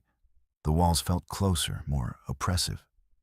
I heard water dripping somewhere, though the forecast had been bone dry and slot canyons don't typically have water in late September. My voice came from ahead again. "I'm going to see if there's another way out deeper in the canyon." That had been my thought. My desperate, irrational thought that maybe if I went forward instead of back, I'd find an alternative exit. But going deeper into an unexplored technical slot canyon in near darkness was suicide. Every piece of my training said to stay put, conserve light, wait for dawn, and climb out in daylight. But the echo had predicted I would go forward. And some terrible part of me wanted to know if the predictions would continue to be accurate. If the echo was actually showing me the future, then following its predictions might be the only way to survive. Or maybe following them was what trapped me here. The causality loop made my head hurt. Was I making decisions freely? Or was I only doing what the echoes predicted I would do because I'd heard the predictions? Could I break the loop by doing the opposite? I decided to test it. The echo had said I would go forward. I would sit down instead. Stay still. Wait for dawn. Break the prediction. I sat down in the narrow canyon, back against one wall, feet braced against the other, and closed my eyes. Listening. Waiting to hear what the echo would say about this choice.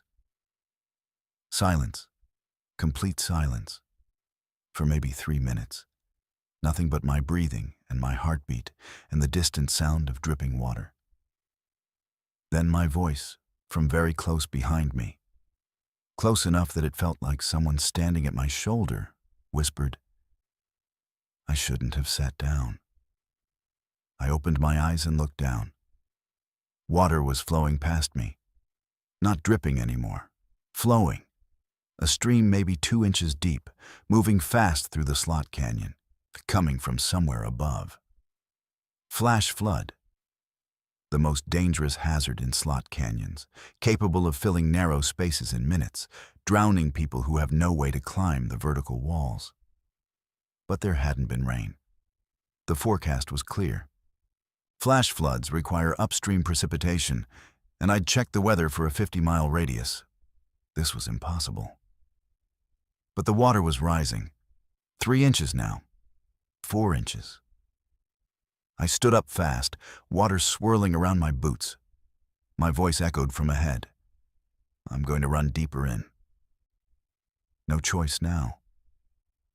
The water would fill this narrow section rapidly, and my only chance was to hope the canyon widened ahead or find a chimney I could climb to get above the flood level. I ran, splashing through water that was now 6 inches deep and rising fast, the current strong enough to push against my legs. My headlamp beam was fading, showing less and less of the path ahead. The canyon curved sharply, and I followed it, hearing my voice predicting every choice. I'm going to jump over that rock. I'm going to grab that wall for balance. I'm going to fall. I fell. My boot caught on a submerged rock, and I went down face first into the water, which was now deep enough to cover my head for a moment before I got my hands under me and pushed up, gasping. The current was stronger, much stronger. The water was maybe 18 inches deep, and the canyon was filling like a bathtub. My voice echoed from somewhere. This is how I die. That prediction broke something in me. Pure survival instinct took over. I clawed at the canyon walls, looking for any feature I could use to climb. Found a crack wide enough for my fingers. Pulled myself up, found a foothold, pulled higher. The walls were slick and smooth, but there were just enough irregularities that I could make upward progress, chimneying and stemming and using every technical climbing skill I had. The water rose beneath me, roaring now, filling the slot. I climbed until my arms shook and my fingers bled, and I couldn't climb anymore. Wedged in a narrow section about 30 feet above the flood, watching the water rage past below me. I stayed there all night, wedged in that slot, occasionally adjusting my position to prevent cramping, watching the water slowly recede. My headlamp died completely around midnight. I waited in total darkness, listening to my breathing in the water and occasionally, from somewhere in the canyon, my own voice speaking sentences I couldn't quite make out.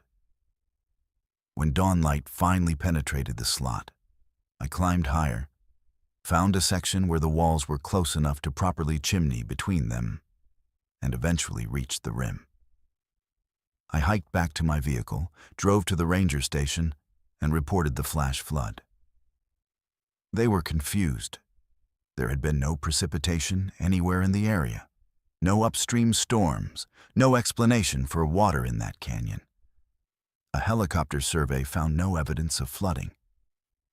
The slot canyon was bone dry. When I insisted I'd nearly drowned in a flash flood that came from nowhere, they suggested dehydration or altitude sickness might have caused hallucinations. My rope, by the way, was exactly where I'd left it, hanging from the anchor, visible. The ranger showed me photos from the helicopter survey. You could clearly see my rope in the images. I haven't been back to that canyon. I've continued canyoneering in other locations, but I'm hyper-aware now of echoes, of sounds that seem too clear or too precise. And sometimes when I'm in a narrow slot with good acoustics, I'll hear what might be my voice from somewhere ahead, saying something I haven't yet said, predicting what I'm about to do. I immediately retreat when that happens, because I don't know if the echoes show possible futures or force inevitable ones. And I'm terrified of hearing my voice predict something I can't survive.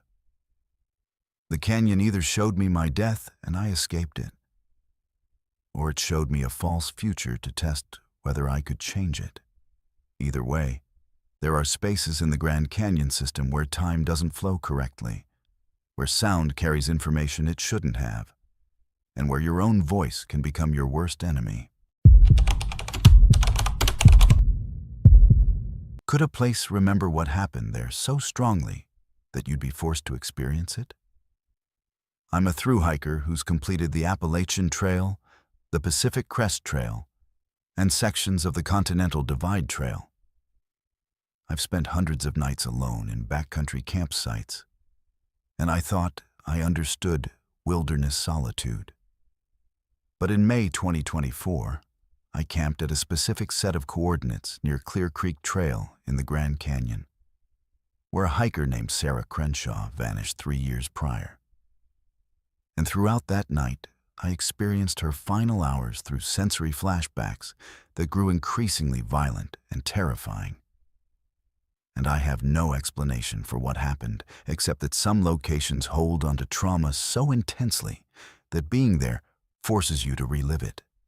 I'd gotten a difficult-to-obtain permit for a challenging route through the Grand Canyon's backcountry, a 4-day solo trek that would take me through some of the most remote terrain in the park.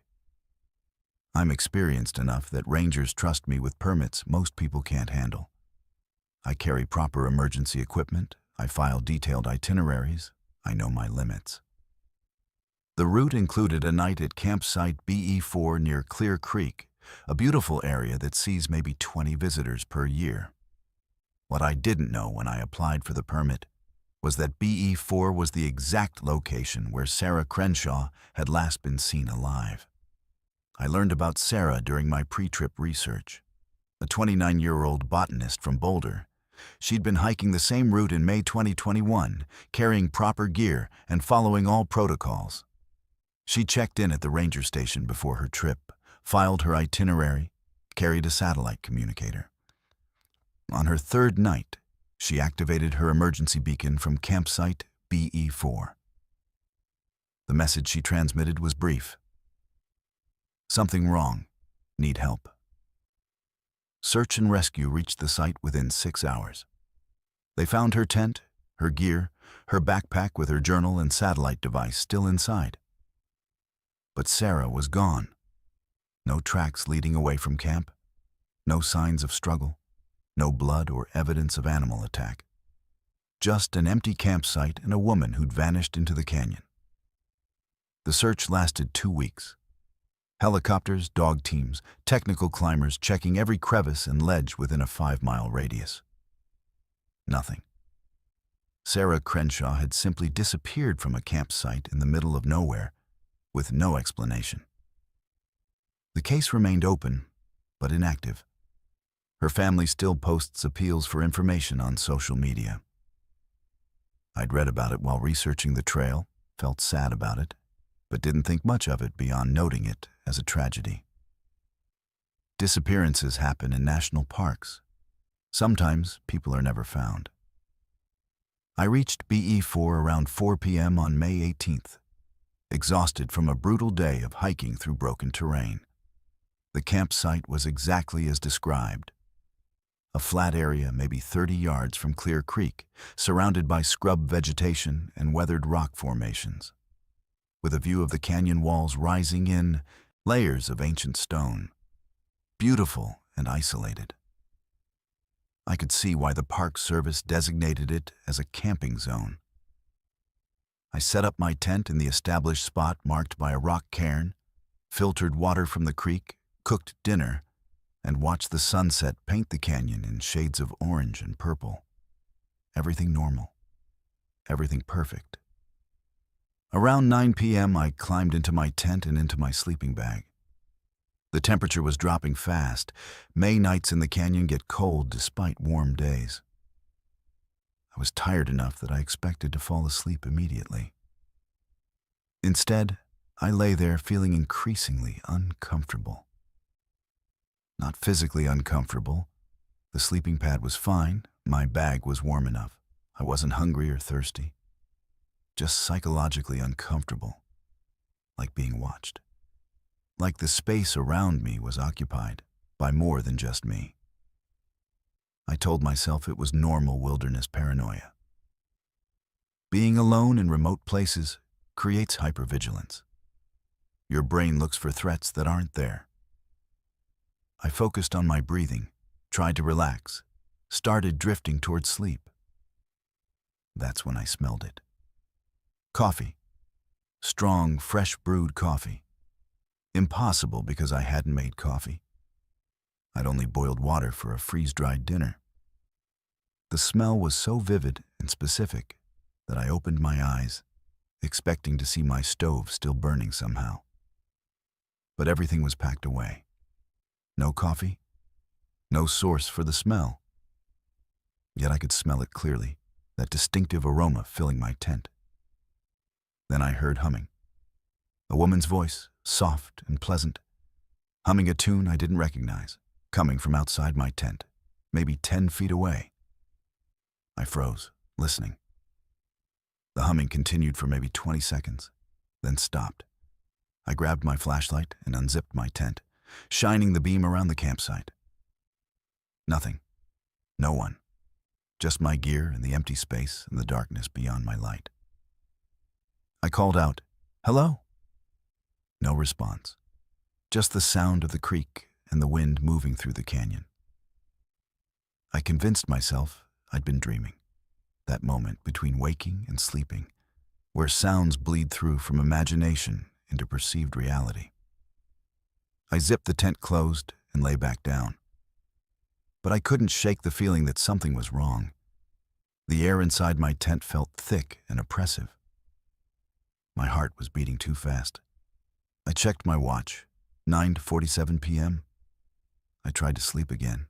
At 10:15 p.m. I felt cold water on my face, drops of it like someone had flicked wet fingers at me. I sat up fast, wiping my face. My hand came away wet, but my tent was dry. The ceiling showed no signs of condensation or leaking. I touched the wet spots on my sleeping bag, and they were real. Definitely water. But there was no source. The sensation of being watched intensified. The space felt crowded suddenly, like my small tent contained more than one person. At 10:33 p.m., I heard breathing. Not my breathing, someone else's. Rapid, panicked breathing like someone hyperventilating. The sound was so close, it seemed to come from inside my sleeping bag with me. I thrashed out of the bag, heart hammering, flashlight sweeping the tent interior. Empty. Just me. But I could still hear the breathing. And as I listened, I realized it was syncing with my own breath. When I breathed in, the phantom breathing breathed in. When I held my breath, it held too. Like I was hearing an echo of my own respiration, but with different emotional quality. Mine was trying to stay calm. The echo was terrified. That's when the first flashback hit. I wasn't in my tent anymore. I was outside, by the creek, in daylight. I could see my hands, and they weren't my hands. Smaller, with different skin tone, wearing a silver ring I didn't own.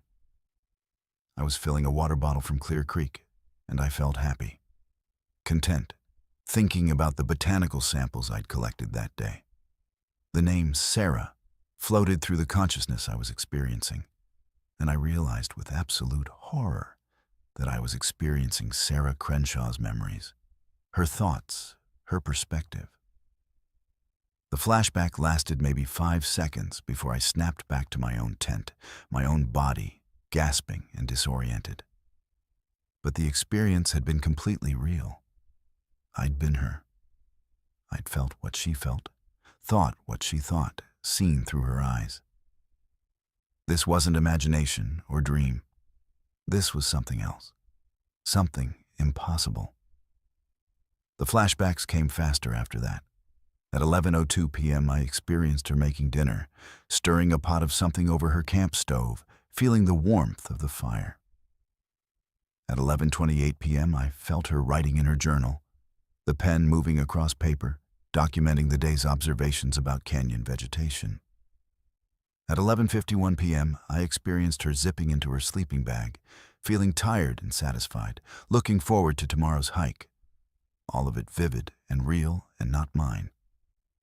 Then the timeline shifted. The flashbacks started showing her fear. At 12:17, I felt what she felt when she first noticed something was wrong. A sound outside her tent that didn't match any animal she knew. A scraping sound, like something heavy being dragged across rock. I felt her heart rate increase, felt her reach for her flashlight with hands that were her hands, but that I was somehow experiencing. At 12:34 a.m., I felt her confusion when she opened her tent and saw nothing.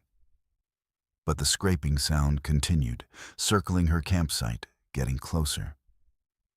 At 12:58 a.m., I experienced her terror. Something was at her tent. She couldn't see it, but she could hear it breathing, the same breathing I'd heard earlier. She grabbed her satellite communicator with shaking hands and typed the message. Something wrong. Need help. I felt her finger press the send button.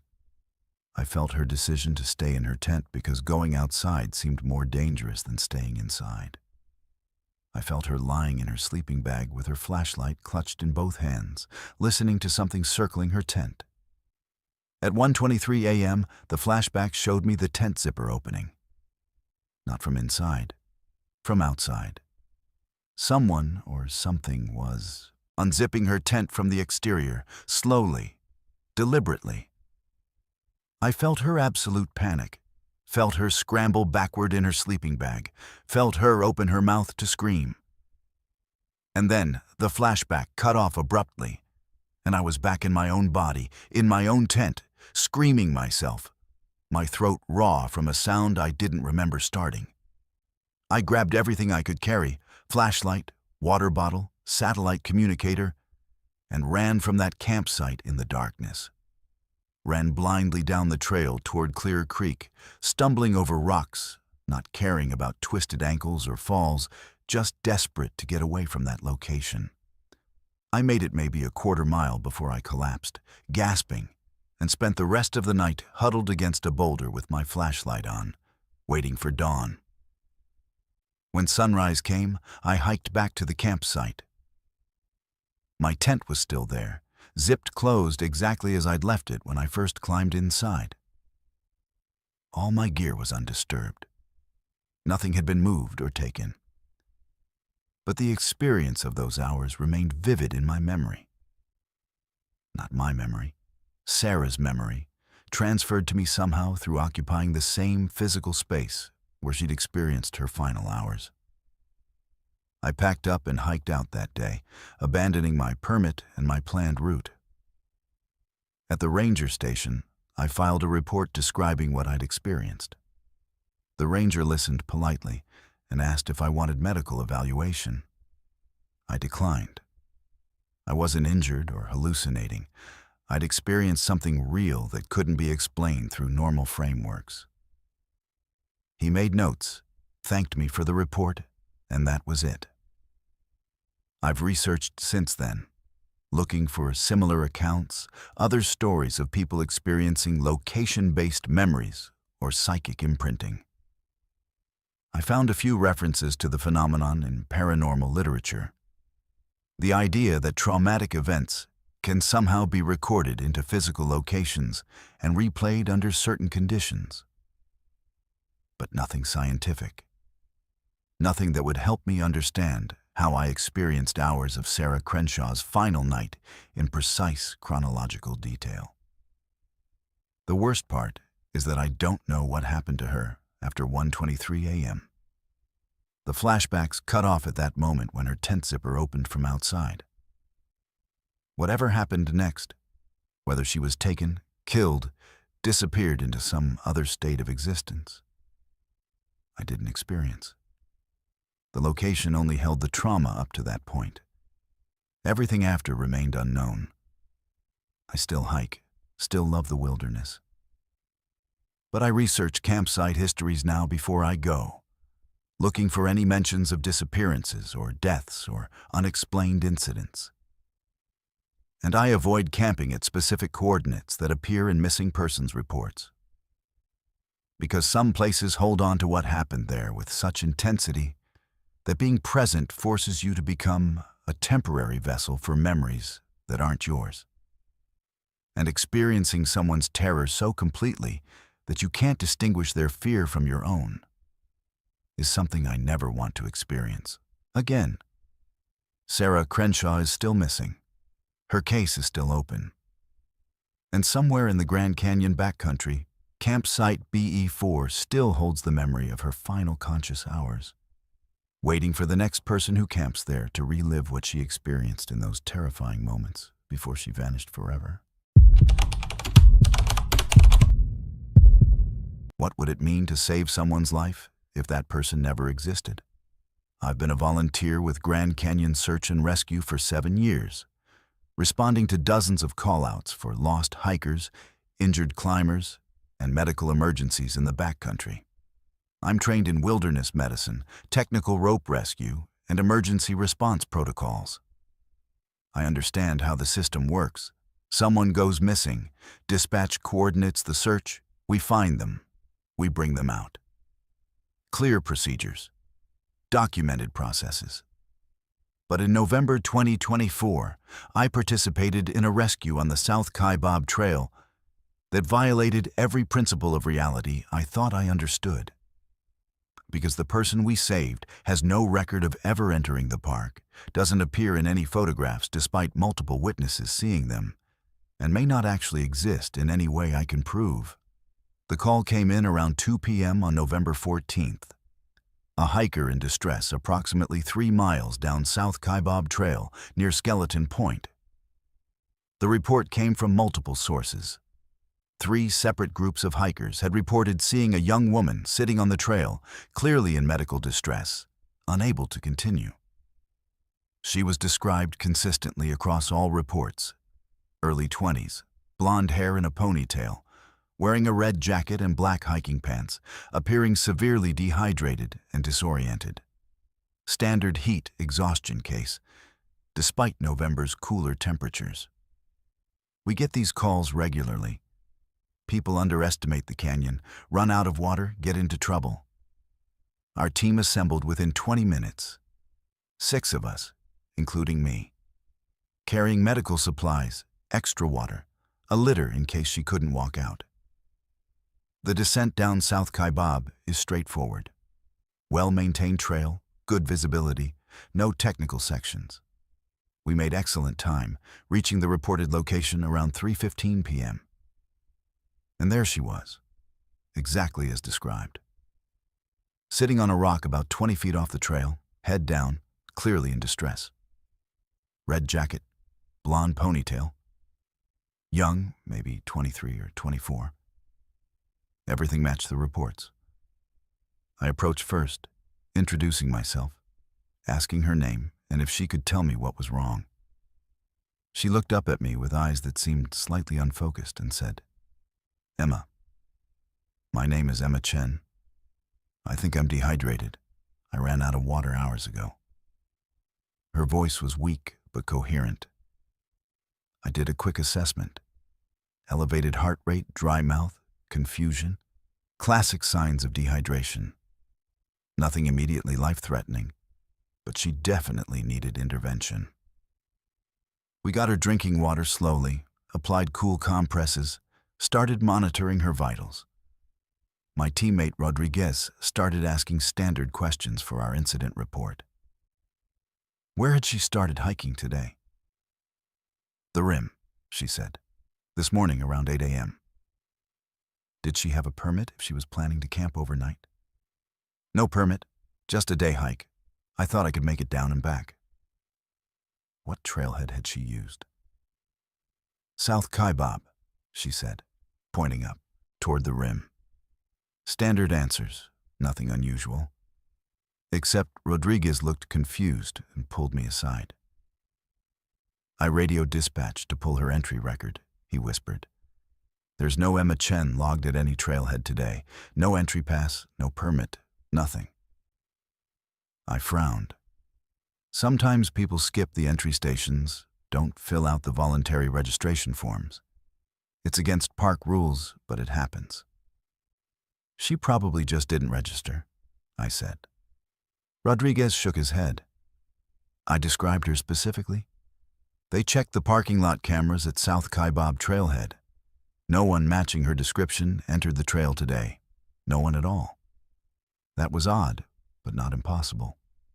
Maybe she'd been dropped off by someone, walked to the trailhead from a different location, somehow avoided the cameras. I returned to Emma and continued the assessment. She was responding well to hydration, color returning to her face, becoming more alert. We decided she could walk out with assistance rather than requiring a litter carry. Standard protocol. We'd help her back to the rim, complete the paperwork, everything by the book. The hike back up took about 2 hours. Emma walked between 2 team members, moving slowly but steadily. We encountered several groups of hikers descending, and something strange happened each time.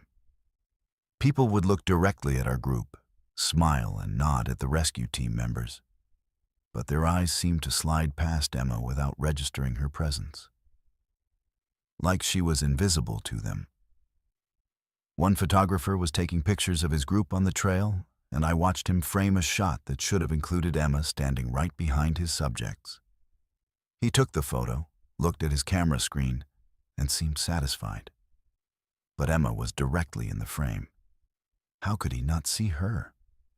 I dismissed it as people being focused on their own experiences, not paying attention to others. But it kept happening.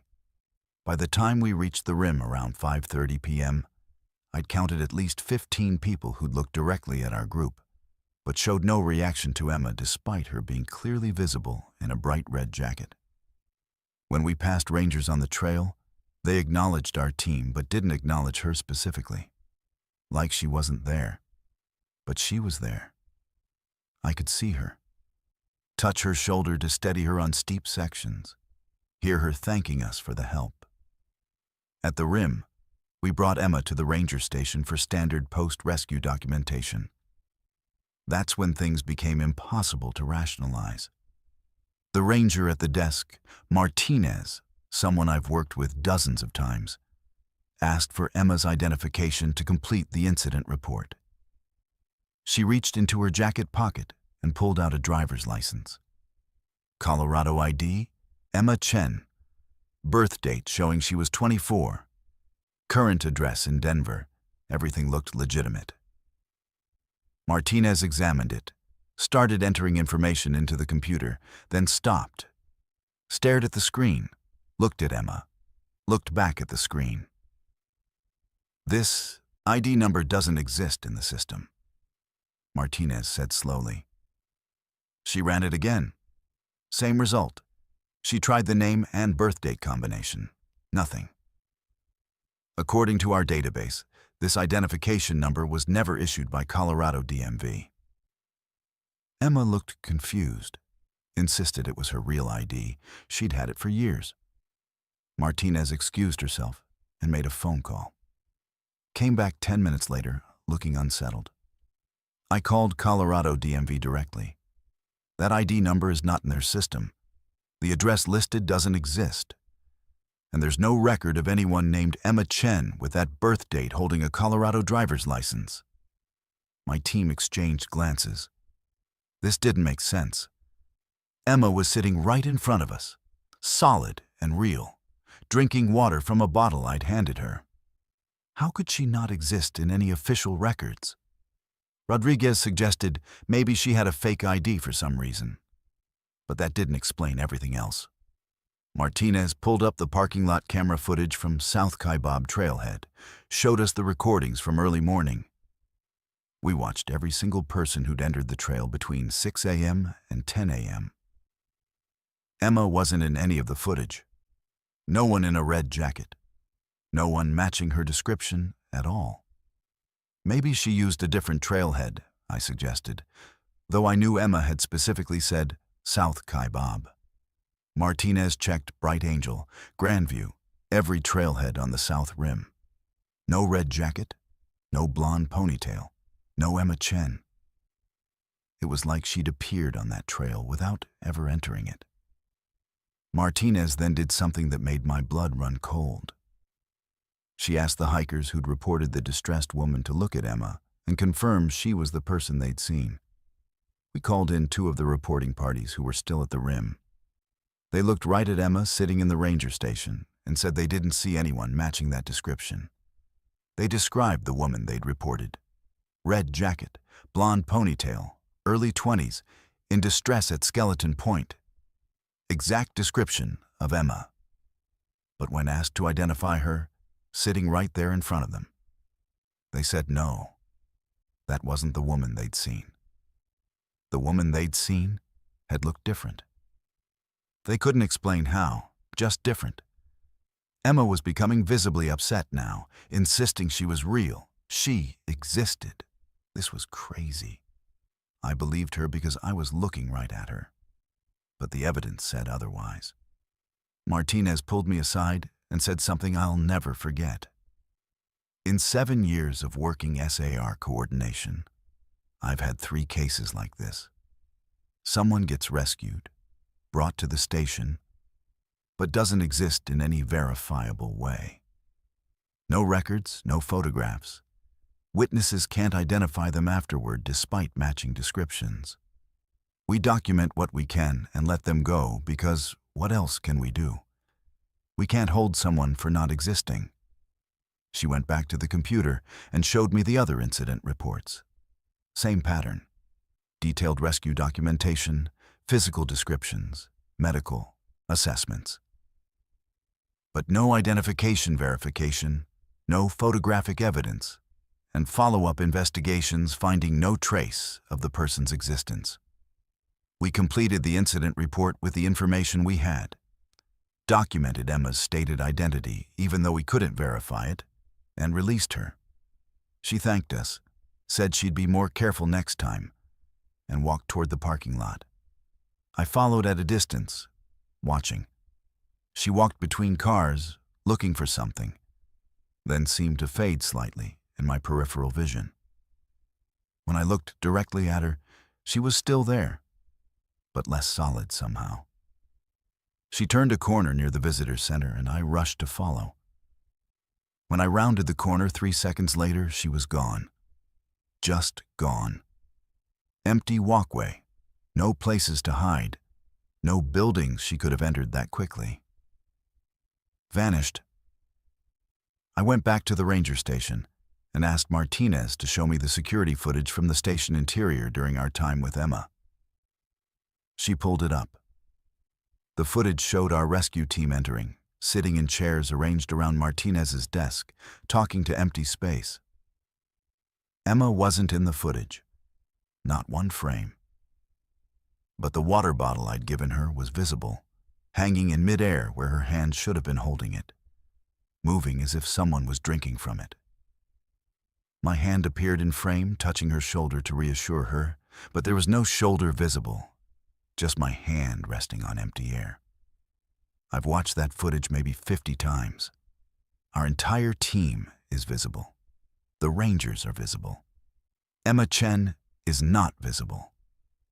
But I can remember every detail of her face, hear her voice in my memory, recall the physical sensation of helping her climb back up the trail. 6 members of my team share those memories. We all saw her, spoke with her, touched her. But she doesn't exist in any recording or photograph. Multiple hikers reported seeing her and gave consistent descriptions, but none of them could identify her afterward. And all official records show that no one by that name entered the park that day. The psychological assessment the Park Service required me to undergo concluded that our team experienced a shared hallucination, possibly triggered by environmental factors or group psychology. But hallucinations don't show water bottles floating in security footage. They don't trigger emergency calls from multiple independent witnesses. Martinez told me unofficially that these cases are filed under a special category that doesn't appear in public incident reports. Anomalous rescues, she called them. Events where someone is clearly rescued but can't be proven to have existed. I still volunteer with SAR, still respond to calls, but I look at every person I rescue differently now, wondering if they're fully real or something else.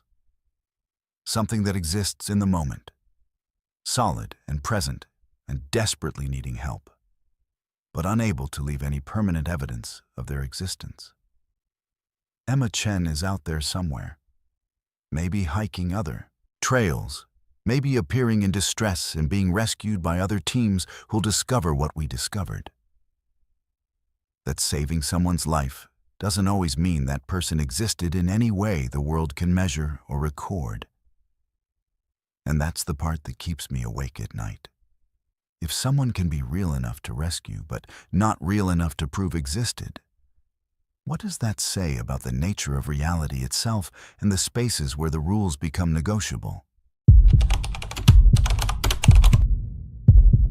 Would you keep working somewhere if the pictures on the wall started changing when you weren't looking?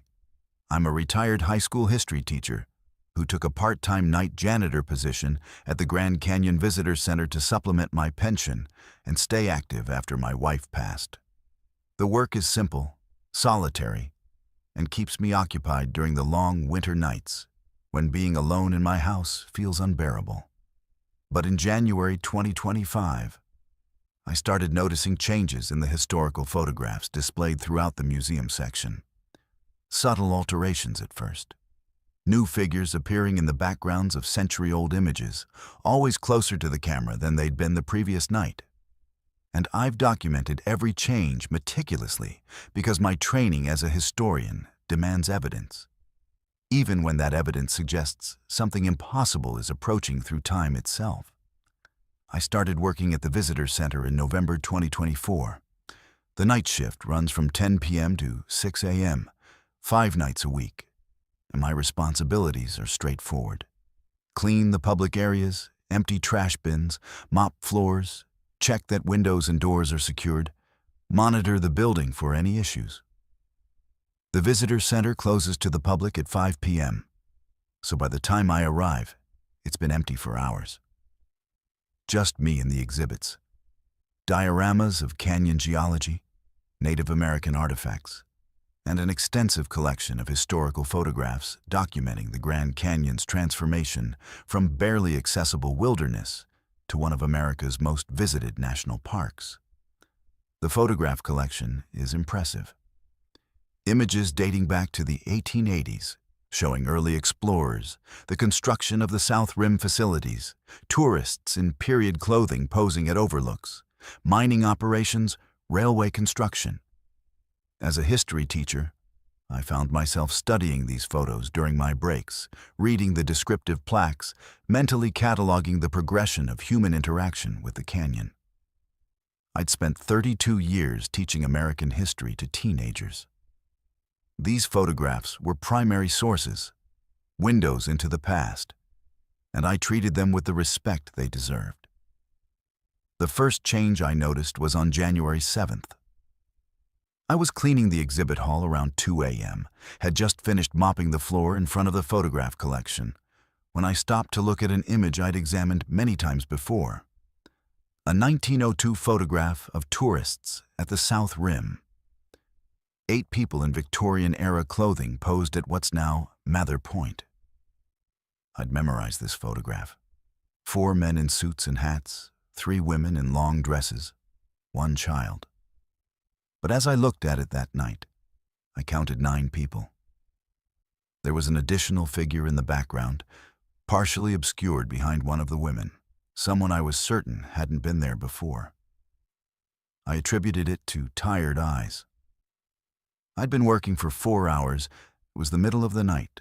My memory wasn't infallible despite decades of training it to retain historical details.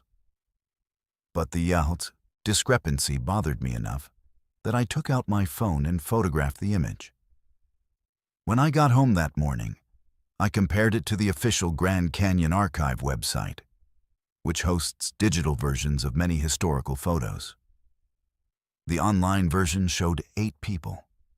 My phone photo showed 9. I convinced myself the digital archive might be showing a cropped version, or I was misremembering the original. The next night, January 8th, I examined the photograph carefully before starting my cleaning routine. 9 people, including the partially obscured figure in the background. I made detailed notes: position, clothing, relative size. Then I cleaned the building and returned to check the photo at the end of my shift around 5 a.m. The figure had moved. It was no longer partially obscured. It now stood between two of the original subjects, clearly visible, wearing dark clothing that contrasted with the lighter Victorian attire of the others. And it was closer to the camera, as if it had stepped forward. My heart rate accelerated. Photographs don't change. They're fixed moments, frozen in time, unchangeable by definition. I took another phone photo and compared it side by side with the one from the previous night. The figure had definitely moved forward. I examined the frame itself, wondering if someone was playing a prank, swapping out images. But the frame was sealed with museum-grade security fasteners. The glass was dusty in the corners, undisturbed. No one had accessed this photograph except through looking at it. I reported it to my supervisor the next day. She listened politely and suggested the night shifts might be affecting my perception. When I showed her the phone photos, she pointed out they were taken under different lighting conditions, from slightly different angles, and that parallax effects could make subjects appear to shift position. She wasn't dismissive exactly, just rational in a way that made me feel foolish for bringing it up. I dropped the subject but continued monitoring. Over the following week, the figure continued moving forward in the photograph, each night measurably closer to the front of the group. By January 14th, it stood in the front row, as prominent as any of the original subjects. But here's what made my blood run cold. The figure's face was never quite in focus. Every other person in the photograph, even those farther from the camera, had clear facial features. This figure remained slightly blurred, as if caught in motion during a long exposure, except everyone else was perfectly still. Then I noticed other photographs were changing too. An 1895 image of miners at the Grandview mine showed an additional figure standing in the mine entrance. Someone who hadn't been there before. A 1908 photograph of the El Tovar Hotel under construction had a silhouette visible in a window of the unfinished building. Impossible because the building had no floors or interior walls at the time that photo was taken. A 1920 photograph of tourists boarding mules showed an extra person mounted on a mule at the end of the line, partially cut off by the frame edge. I documented everything. Photographs taken nightly, detailed written descriptions, comparative analysis with archival versions. My historian training provided a framework for empirical observation, even when the observations defied rational explanation. I created a spreadsheet tracking each altered photograph, noting the date I first observed changes, the nature of the alterations, and the progression of any moving figures. Within 2 weeks, I'd identified 17 photographs showing anomalies. The pattern became clear. The figures always moved forward, toward the camera, toward the present moment that separated the photographs from the viewer. They appeared first in backgrounds, barely visible, easily dismissed as artifacts or misperceptions. Then, progressively closer with each observation, becoming more prominent, more defined, except for their faces, which remained persistently blurred. And they appeared to move through the photographs chronologically. The figure that started in the 1902 image eventually reached the front and then disappeared from that photo entirely and appeared in a 1906 photograph, starting the progression again. The psychological toll was significant. I'm a rational person. I spent 3 decades teaching evidence-based historical analysis. I don't believe in ghosts or supernatural phenomena. But I couldn't deny what I was documenting. Either the photographs were genuinely changing, which violated everything I understood about physical reality. Or I was experiencing a very specific, progressive hallucination that maintained internal consistency across weeks of observation. Neither possibility was comforting. On January 23rd, something changed. I arrived for my shift and immediately checked the photograph collection as had become my nightly ritual. The figure from the 1902 image, which had disappeared from that photo 3 days earlier, had appeared in the most recent photograph in the collection. A 1965 image of the Visitor Center's original dedication ceremony. And it was at the very front of the image, standing closer to the camera than any of the original subjects, turned slightly as if looking back at them. For the first time, I could see partial facial features through the blur. Eyes, definitely eyes, looking toward the camera. Toward me. I left the building. Just walked out, abandoning my shift. Something I'd never done in 5 months of employment. I sat in my car in the parking lot with the engine running and the heater on, trying to process what I'd seen. At some point, I fell asleep. And when I woke at dawn, I convinced myself I'd overreacted. Stress, grief over my wife, isolation, all reasonable explanations for paranoia. I went back inside to finish my shift. The photograph showed only the original subjects from 1965. The additional figure was gone. Relief washed over me so intensely I felt dizzy. It had been a hallucination after all. Exhaustion, suggestion, the power of expectation creating false perceptions. I finished cleaning, filed an apologetic note about leaving early, and went home planning to take a few days off to rest. But when I developed the film from the security camera that monitors the exhibit hall, yes, I'd installed my own camera 2 weeks earlier to capture objective evidence. The figure was there, in every frame from that night. Standing at the front of the 1965 photograph, face partially visible, eyes directed at the camera. At my camera. Not the 1965 camera that took the original photograph, but the security camera I'd installed in 2025. I'm writing this from my house. I submitted my resignation yesterday, effective immediately. The Visitor Center accepted it without requiring an explanation, which makes me wonder if previous night janitors have resigned suddenly for similar reasons. I've sent my documentation, spreadsheets, photographs, video footage, detailed notes, to the park's historical archive with a request that someone investigate. I don't expect acknowledgement. The part that haunts me is the progression. Whatever those figures were, they moved forward through time via the photographs. From 1902 to 1906 to 1920 to 1965, always advancing, always getting closer to the present. The newest photograph in that collection is from 1965.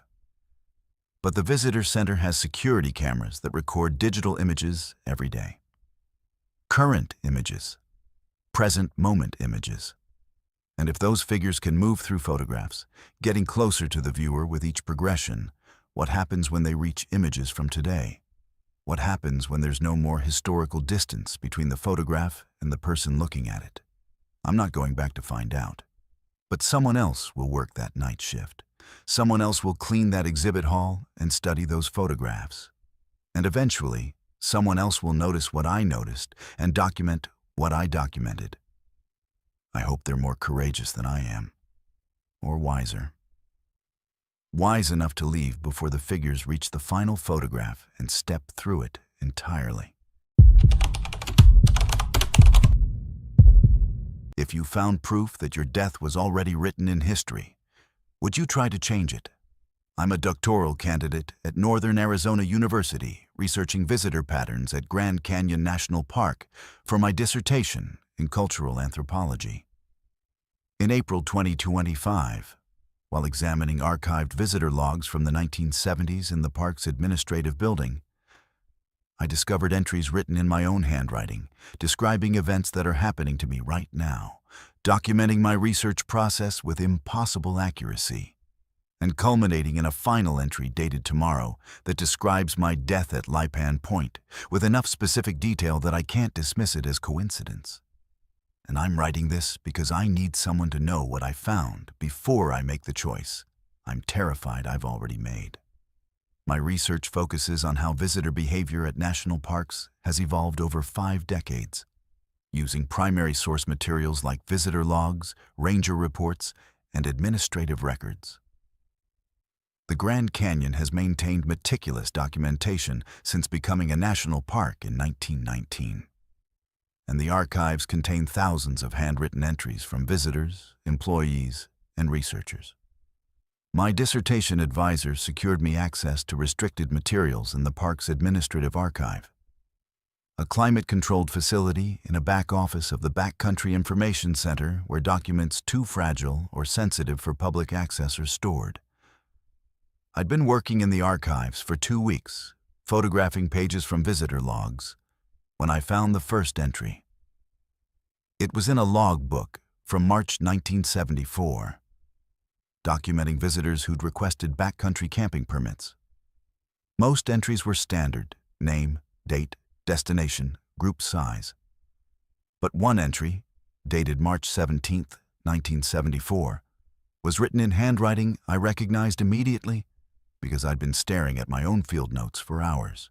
My handwriting, unmistakable. The entry read, Dr. Sarah Vance, solo research trip, investigating archival documentation patterns, will discover temporal anomaly in 1974 records. My name is Sarah Vance. I'm not a doctor yet, still working on my dissertation, but Dr. Vance is what I'll be called when I finish. The entry was dated 51 years before I was born.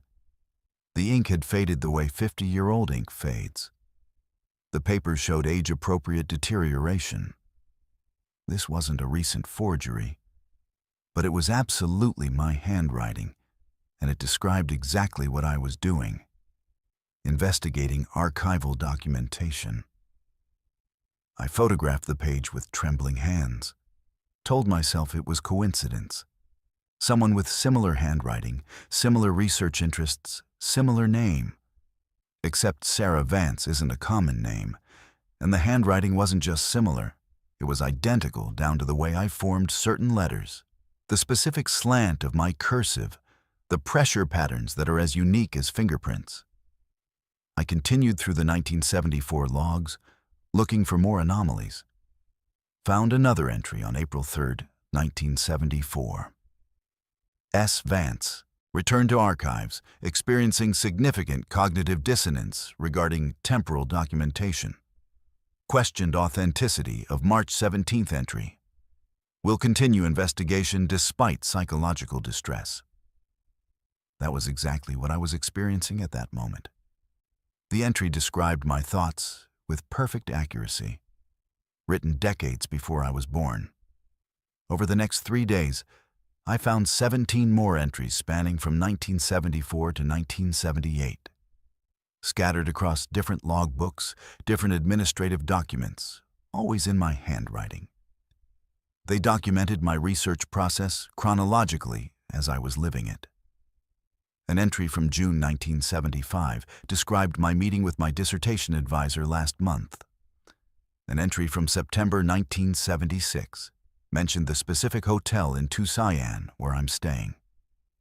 A December 1977 entry listed the exact documents I'd examined that day. The entries were predicting my actions, or documenting them retroactively, and this is what terrified me, proving that everything I was doing had already been done, already been recorded, already existed in a fixed timeline I was powerless to change. The psychological impact was devastating. Every action I took, I found documented in historical records from 50 years ago. When I decided to take a day off from research and hike to the rim, I found an entry from August 1976 describing that exact decision, including the trail I chose and the time I arrived at the overlook. When I called my advisor to discuss my findings, An entry from January 1977 recorded the conversation topics and his skeptical response. I was living inside a predestination loop where my future had already become the past. I started testing it, making random decisions, doing unpredictable things, trying to break the pattern. I'd flip a coin to determine which archive box to examine next, then check the corresponding 1970s documentation to see if my choice had been predicted. It always had been. The entries described my coin flips, my attempts to deviate from the documented timeline, my growing desperation to prove I had free will.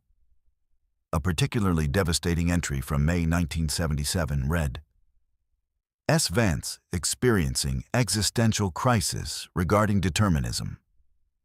Will attempt to leave Grand Canyon and abandon research. Will return within 48 hours because the work is too important to abandon.